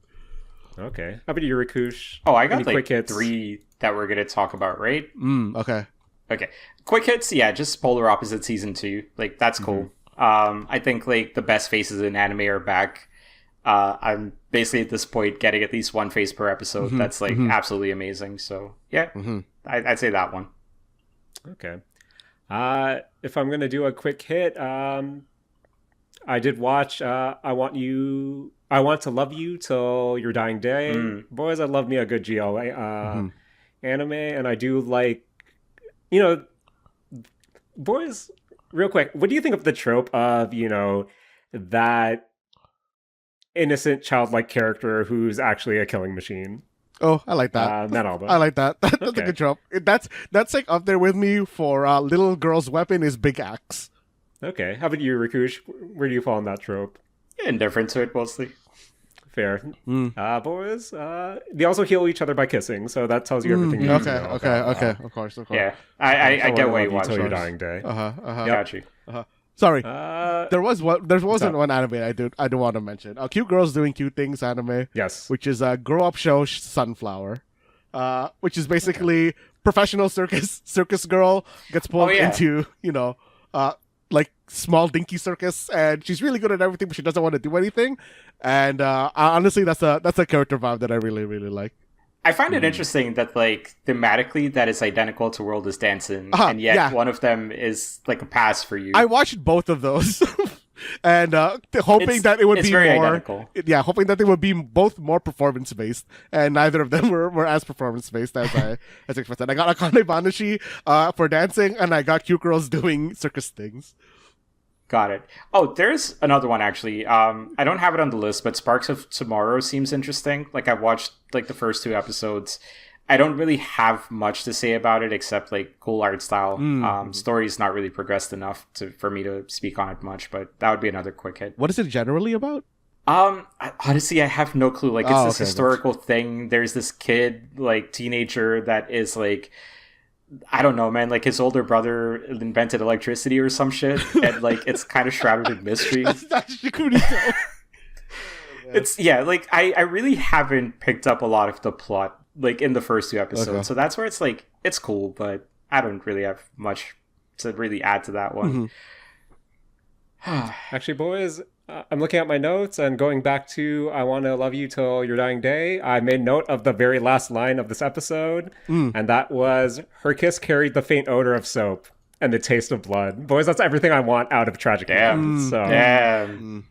Boys, did I write this in high school? I think I wrote this in high school. Oh, man. Fantastic. 10 out of 10, no notes. Yep. Okay. So, Rakush, do you have any... we got 3 left. Okay, let's go through... I think there's one that will probably end off. So, Rakush, what are the other 2 you want to mention? Yeah, so another one I kind of wanted to talk... And 2 of these that I want to talk about, honestly, they both feel like throwbacks to me. So let's start with Goodbye Lara. Goodbye Lara is, in the first episode, basically The Little Mermaid. Except, like, it's bad end Little Mermaid. Like, what happens if the witch wins? And then what is Ariel basically going to do after that? And that's what it seems like it's set up at the end of the first episode. The thing I want to talk about with this one a lot more, though, is this has a real early 80s vibe to it. Like, it's heavily, heavily, heavily inspired by Ghibli stuff. And I think, like, it's set in a modern day. So I am curious what episode 2 onwards is going to be like for this one. But... yeah, first episode did a really good job of at least setting up, like, the world and the concepts and, like, the slightly darker tone to The Little Mermaid than, of course, Disney is ever going to give you, right? So, like, I want to see where they go with this one. The main character is interesting. I don't know if I'm a fan of her just yet, but there is another character that is supposed to be a co-lead, so I'm curious where they go with this one. But, yeah. Also, just want to clarify, not an isekai. It's more a reincarnation theme, but not an isekai, because it's still in the same world. So it's an isekai. Did either of you get to watch this one, or? I did not know this existed until, like, just before this episode started. Oh, I mean, it's been on the list. I honestly didn't look into it, because I felt like I was already watching a lot of the anime that I was going to watch. All right. I think it's a decent watch. I do think it's a probation because I need to see where it's going with this. And I think, like, at some point, is the art style going to continue carrying it? Or is the story going to have to take it over? I'm not quite sure yet. So let's see. I think, like, good first episode to set things up, and yeah, like, you know, pretty standard from there. Like we'll see where it goes. The other one I want to talk about is Ghost in the Shell, and that one it's not a remake, it's not a reboot. Is it not a remake? I thought it was a remake. So it's an adaptation of the manga, and the movies and standalone complex is a bit of a departure from the manga itself, is my understanding of things. Now, I would say the cool thing with Ghost in the Shell is, in general, you can watch any iteration of it or read any iteration of it as a standalone thing, and you'll get enough of the story from it, which is the case in this one here. Now, I don't think I would recommend the Scarlett Johansson Ghost in the Shell, but that's a different conversation.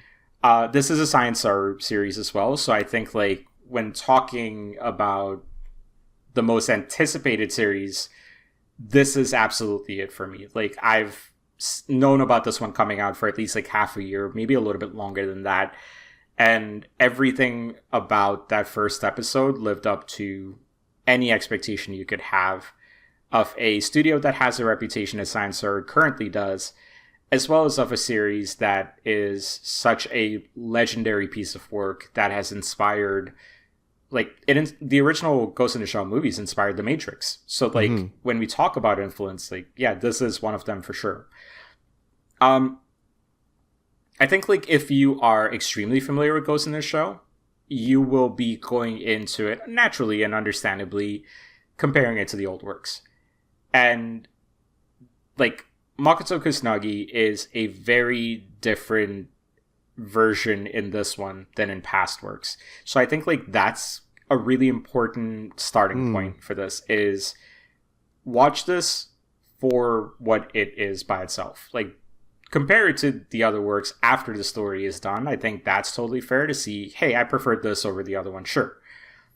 But in many ways, it's what Fullmetal Alchemist and Fullmetal Alchemist Brotherhood ended up being for me, where when I watched Brotherhood after, like, finishing the original series, it really caught me off guard how comedic Edward Elric was in this, like, remake. If that's not for you, this one might not be for you, totally fair. But I think it's done really, really well, and I think it's absolutely worth checking out. You can probably go on to, like, the Reddit thread for, like, the first episode, get the screenshots from it, and every still image is breathtaking. Like, it is so beautifully drawn, it is so well done, the voice acting is great, the music is awesome. I believe it's King Nude that does the opening for this one, so, like, that's pretty cool as well. So everything about this one, it's great, highly recommended, and I'm really excited to see what this series ends up being like. I don't believe there's, like, a set amount of episodes or anything just yet. Oh, okay, yeah. But selfishly, I'm kind of hoping it's 24. Okay. And that is Ghost in the Shell. Unfortunately, as Rakush said, lacks in the Scarlett Johansson department. But unfortunately, if you're looking for some good anime, this might be up your alley. Unless you're a Scarlett Johansson fan. You just gotta wait for the English dub. Yeah, fair. Damn, these guys. Fair. And this brings us to the end. The Reddit special. Boys, I'm glad that I'm behind the supermarket talking about anime with you guys. So, Smoking Behind the Supermarket with You, or whatever the English... I don't know. I remember watching it on Crunchyroll and thought that the title was, like, mixed up, and I thought, okay, whatever. I know it as Smoking Behind the Supermarket with You. This is something that I've talked to Matt, I think, at length before on the Mistake Zone in varying degrees. Again, another one of the manga that I've been following for a while now. And to see it adapted into anime, that always does something for me. But, Rakush, this is something that I don't believe you've read the manga, have you? I didn't read the manga, but for the longest time, like, I kept seeing, like, chapters pop up on Reddit of manga. Because that's where, like, some of the other things I used to read would show up, and this one was always there. So I was very aware of its existence, and clearly it was popular enough that it was getting almost, like, daily posts, or, like, you know, just frequently enough, like, it was getting posted. So like, when this anime got announced, I was like, okay, this is pretty cool. And I didn't know much about the characters. I think my thoughts on it have been documented if for a long time, Mistake Zone listeners. But Matt, making its anime debut, how did you feel about? I want to say at least let's say the first episode, quote unquote, just because I feel like the rollout is also a bit weird. The rollout, yes, the rollout is very weird. Yeah. So just to kind of clarify the rollout, they did the first 6 episodes as 12 minisodes on Crunchyroll. So if you actually go to Crunchyroll, you can watch them in like 10 to 12 minute chunks and get half the season right there. But if you just want to watch like standalone episodes, first one just came out like 3 days ago, which is what I watched. You know, I'm glad this finally got an anime because, you know, with the amount that like Jaren has talked to me about this anime I'll get about to that sentence later, but like I always like kept thinking, oh, you know, I should really read this manga at some point. And you know, this anime is a great jumping board into I think the manga. And because guys, I'm at like chapter 60 right now, after watching the first episode. Did it make you want to read the manga because like you wanted to catch up, or like was it another reason? I mean, I watched all of 12 minisodes. Okay, I was only gonna watch like the first episode, and then I was like wanted to see, oh, how do they continue the main joke of main character not recognizing the female lead. Right. And then I kind of just like got stuck into it. I saw the manager character and I was like, okay, I'm locked in. And I watched every single mini episode and then I just switched over to the manga. And honestly, great time. I should have listened to Jaren earlier and you know, really broke into this a lot earlier. But I'm glad that I got to read it now without having to wait for chapters. What was the question that you guys asked me at the start of this? Just how are you liking the anime, man? Oh, the anime was really, really good. I thought they did a very good job, and I had fun with it. All right, I think same question to you, Rakush. I mean, I really enjoyed that first episode. I think the main character, the dude, what's his name? Sasaki, thank you. He was a lot more timid than I expected him to be. Mm-hmm. And I think part of that had to do with, like, without reading it and, like, just being like, oh, this is, like, 2 cool people smoking. I thought the main guy would also be kind of cool because I guess the magazine ads back in the day actually did get to me. No, he's just honestly very gullible and very just middle-aged. And I think I kind of appreciate that and relate to that. This is a much better ad for smoking than Chainsmoker Cat is. A much better ad, yes. So guys, they must have known like what was happening with those 2 animes, right? Like coming out together. Maybe. Oh man, that sounds like a conspiracy theory. Rakush, do you buy into this conspiracy theory more than Santana playing the guitar? Yes. I think this is fair. I think this is fair, not foul. All right. Cigarettes foul though. Cigarettes foul. Cigarettes foul. Yeah, cigarettes are very foul. Yeah, I really enjoy it. I think like it's a little bit more slice of life than, well, I knew it was going to be slice of life, but like it's a little bit more of a standard slice of life than I thought it was going to be. Again, like, you know, considering what we were talking about earlier with the subject matter, don't watch this if you have a past addiction, obviously, right? Like, I mean, I wouldn't recommend this to anyone trying to quit cigarettes because it actually does a better job of making cigarettes look cooler, as Matt said, than the other one. The cigarettes in this is way cooler. Yeah, I think for me, after just following the manga for so long, you kind of get desensitized to the smoking aspect, you know, for better or for worse, where, you know, even though elements of their relationship kind of revolve around the act of smoking, it is just this common third place that is able to unite these 2 characters and kind of explore the relationship between the 2 from there. And you know, part of me not surprised that this got an anime, but I was really curious just to see how the anime only watchers would really react to the rollout of the overall story, where Matt, as someone who has, you know, now read a bunch of the manga as well, this, you know, no pun intended, is literally a slow burn romance. Yeah. Oh man, between these 2 characters. And I hate to say this. That went slow burn because it was cigarette. I know what you're doing, Jaren. I know what you're doing. Jaren, I'm surprised that you like stuck with this manga because like if I was reading this at release pace, oh man, this would have been way too slow of a burn for me. This is why I'm curious to see how the anime will handle this, because honestly, if this was say these were high schoolers, I would have dropped this just because in a high school, like, smoking aside, if this was just a slow burn high school romance, like rom-com, like, I would have dropped it. But when you take the context it was a Yuri. of I don't know. I've dropped some slow burn Yuri, to be completely honest. If it's not toxic and if it's not doomed, it's most likely going to be dropped. But there's something about Sasaki and Yama's relationship that makes it. I'm trying to word this properly, just because to me the slow burn makes sense to these characters. Just because one, I'll just say it. One, if you hate age gaps, also don't watch this, just because. Yeah, the age gap in this is too big.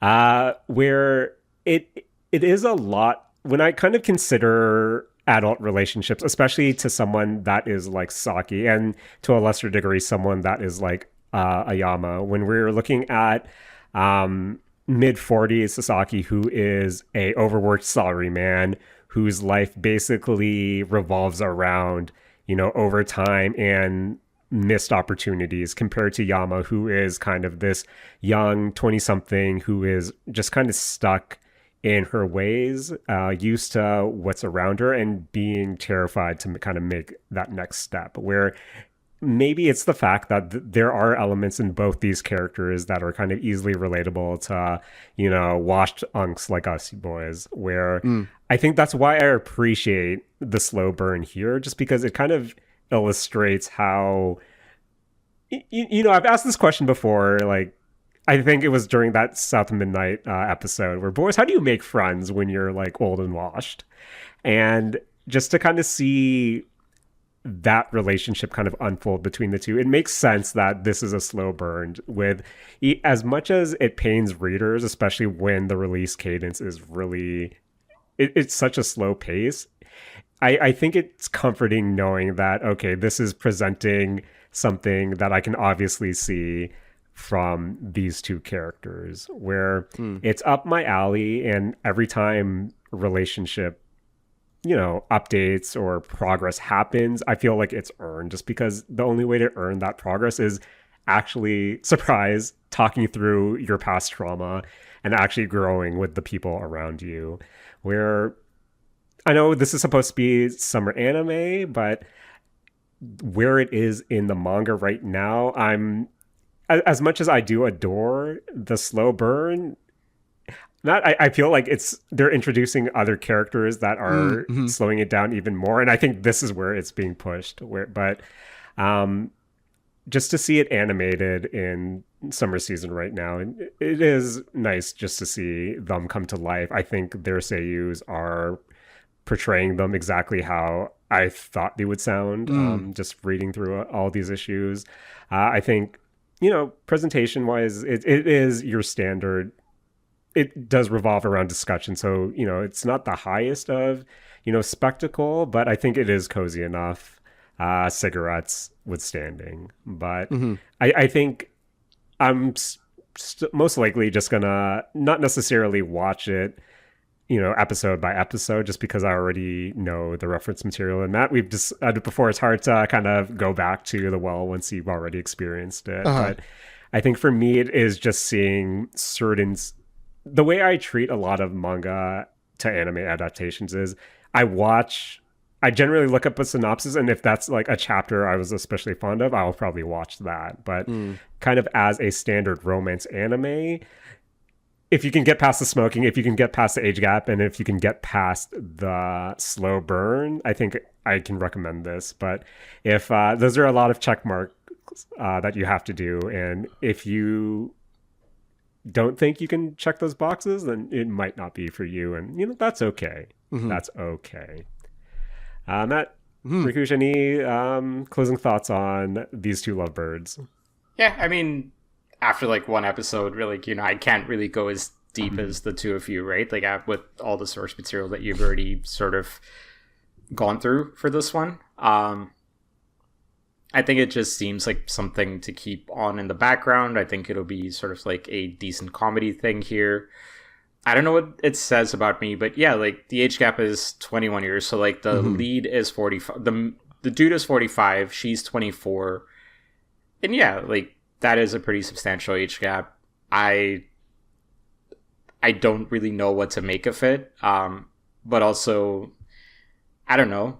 Like, just Japanese culture in general seems to be pretty accepting of this as well, right? So like this is one of those where I'm like, if it's two consenting adults, I guess like it wouldn't be me, but like sure, if it's like a cool story and like the power dynamics and like the comedic dynamics of the first episode suggest that like there's like a pretty even playing field happening here and stuff like that. So let's see. I can't really speak to much more of that stuff, but I mean, seems kind of interesting, seems kind of comedic. Some of the captions that I've gotten screenshots of are pretty hilarious as well out of context. So yeah, this seems all right.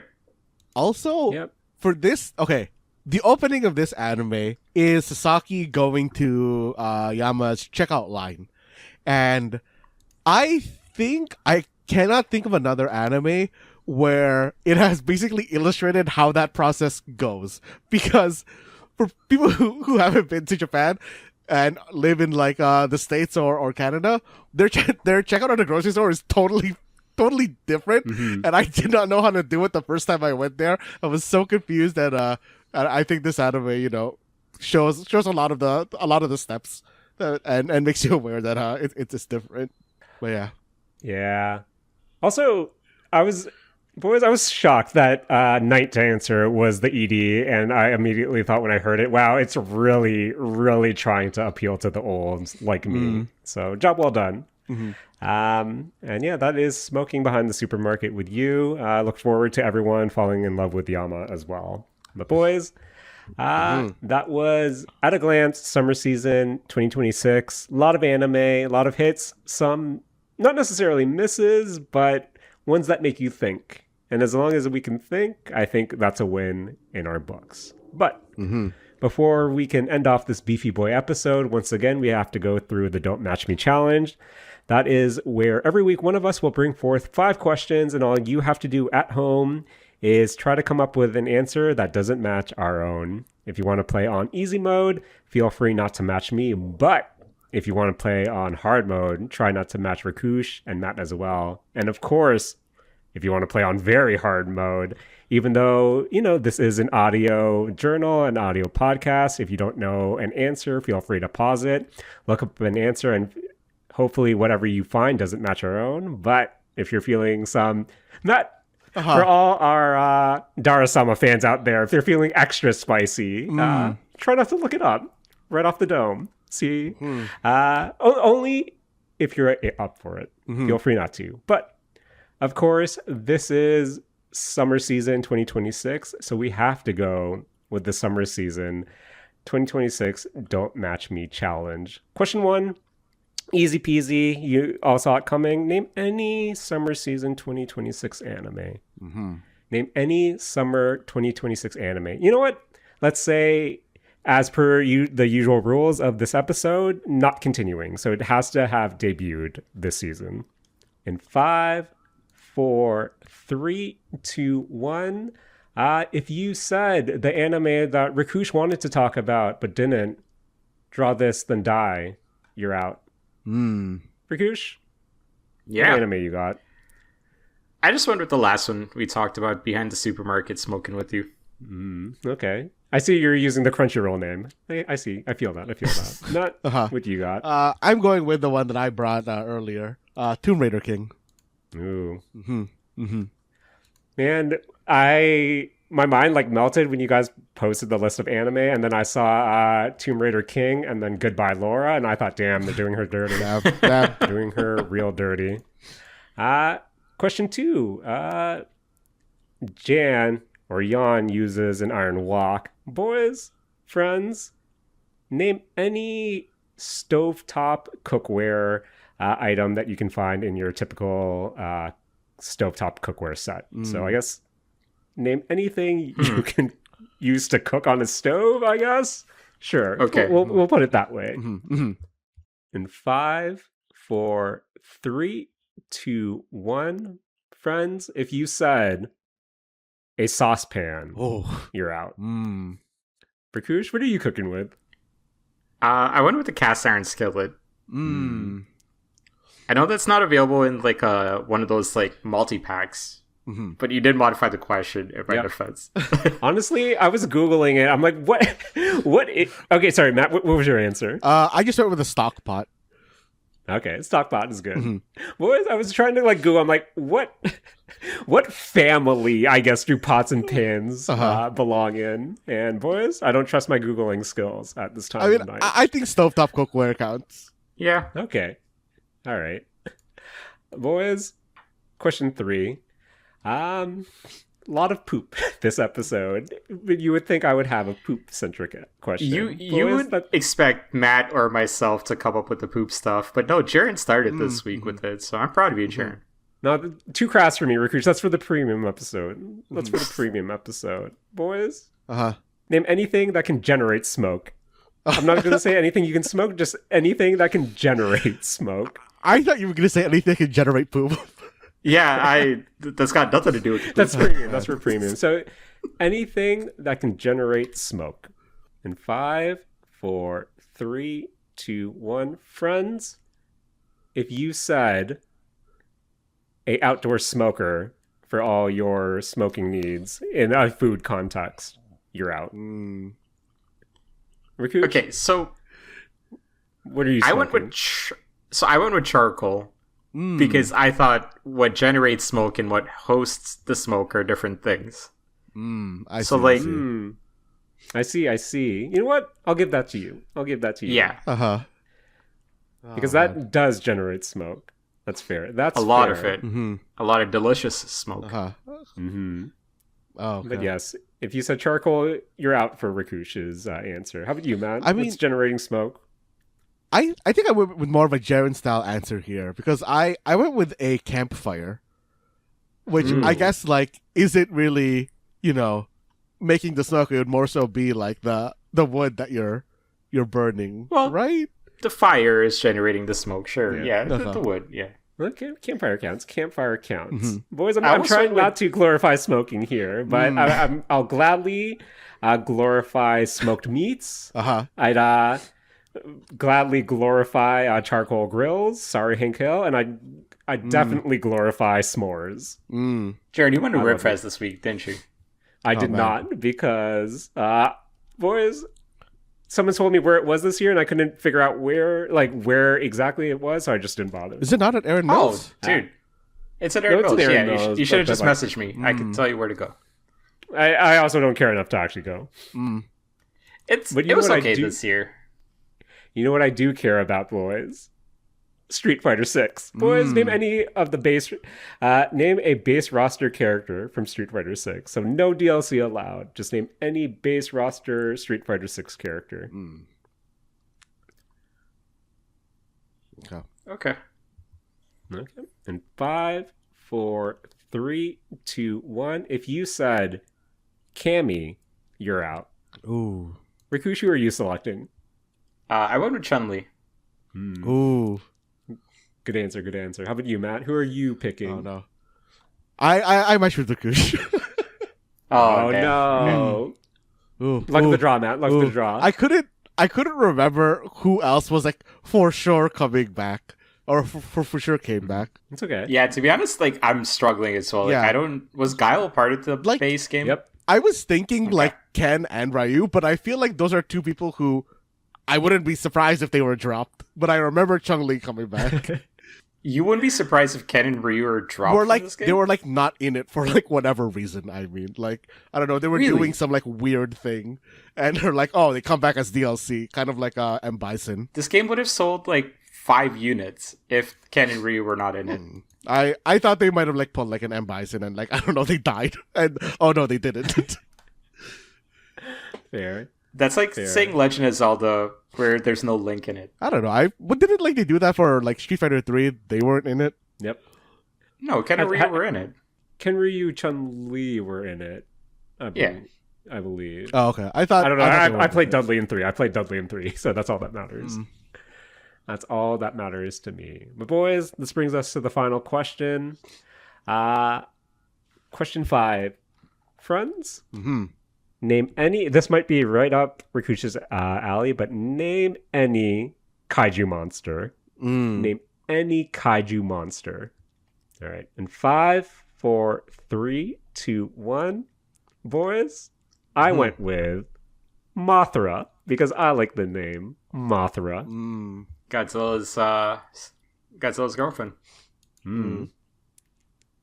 Pretty sure right canonically that's like Godzilla's partner. All right, Rakush, as the resident kaiju expert, who'd you go with? R.I.P. MF2 went with King Ghidorah. Good answer. And finally, Matt, what's your kaiju of choice? I went with Kuroe Akashi, who's the main character of Kaiju Girl.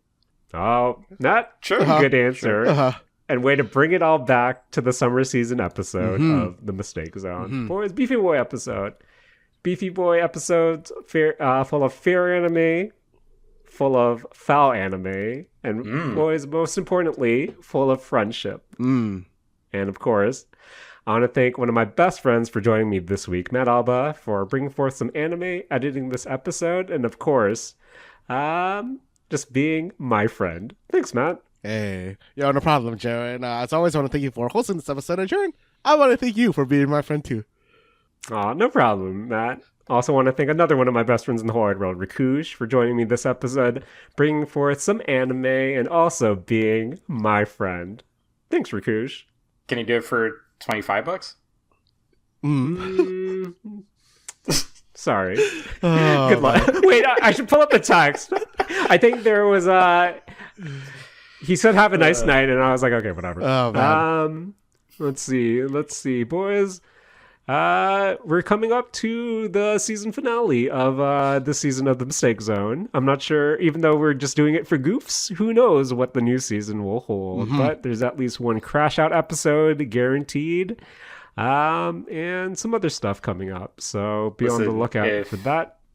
If Julie can make it next week might be the Crash Out episode. Oh, yeah. Yo, Rakush, there's going to be some crashing out. I can guarantee you. Oh, Jesus Christ. I haven't played that game in like a week.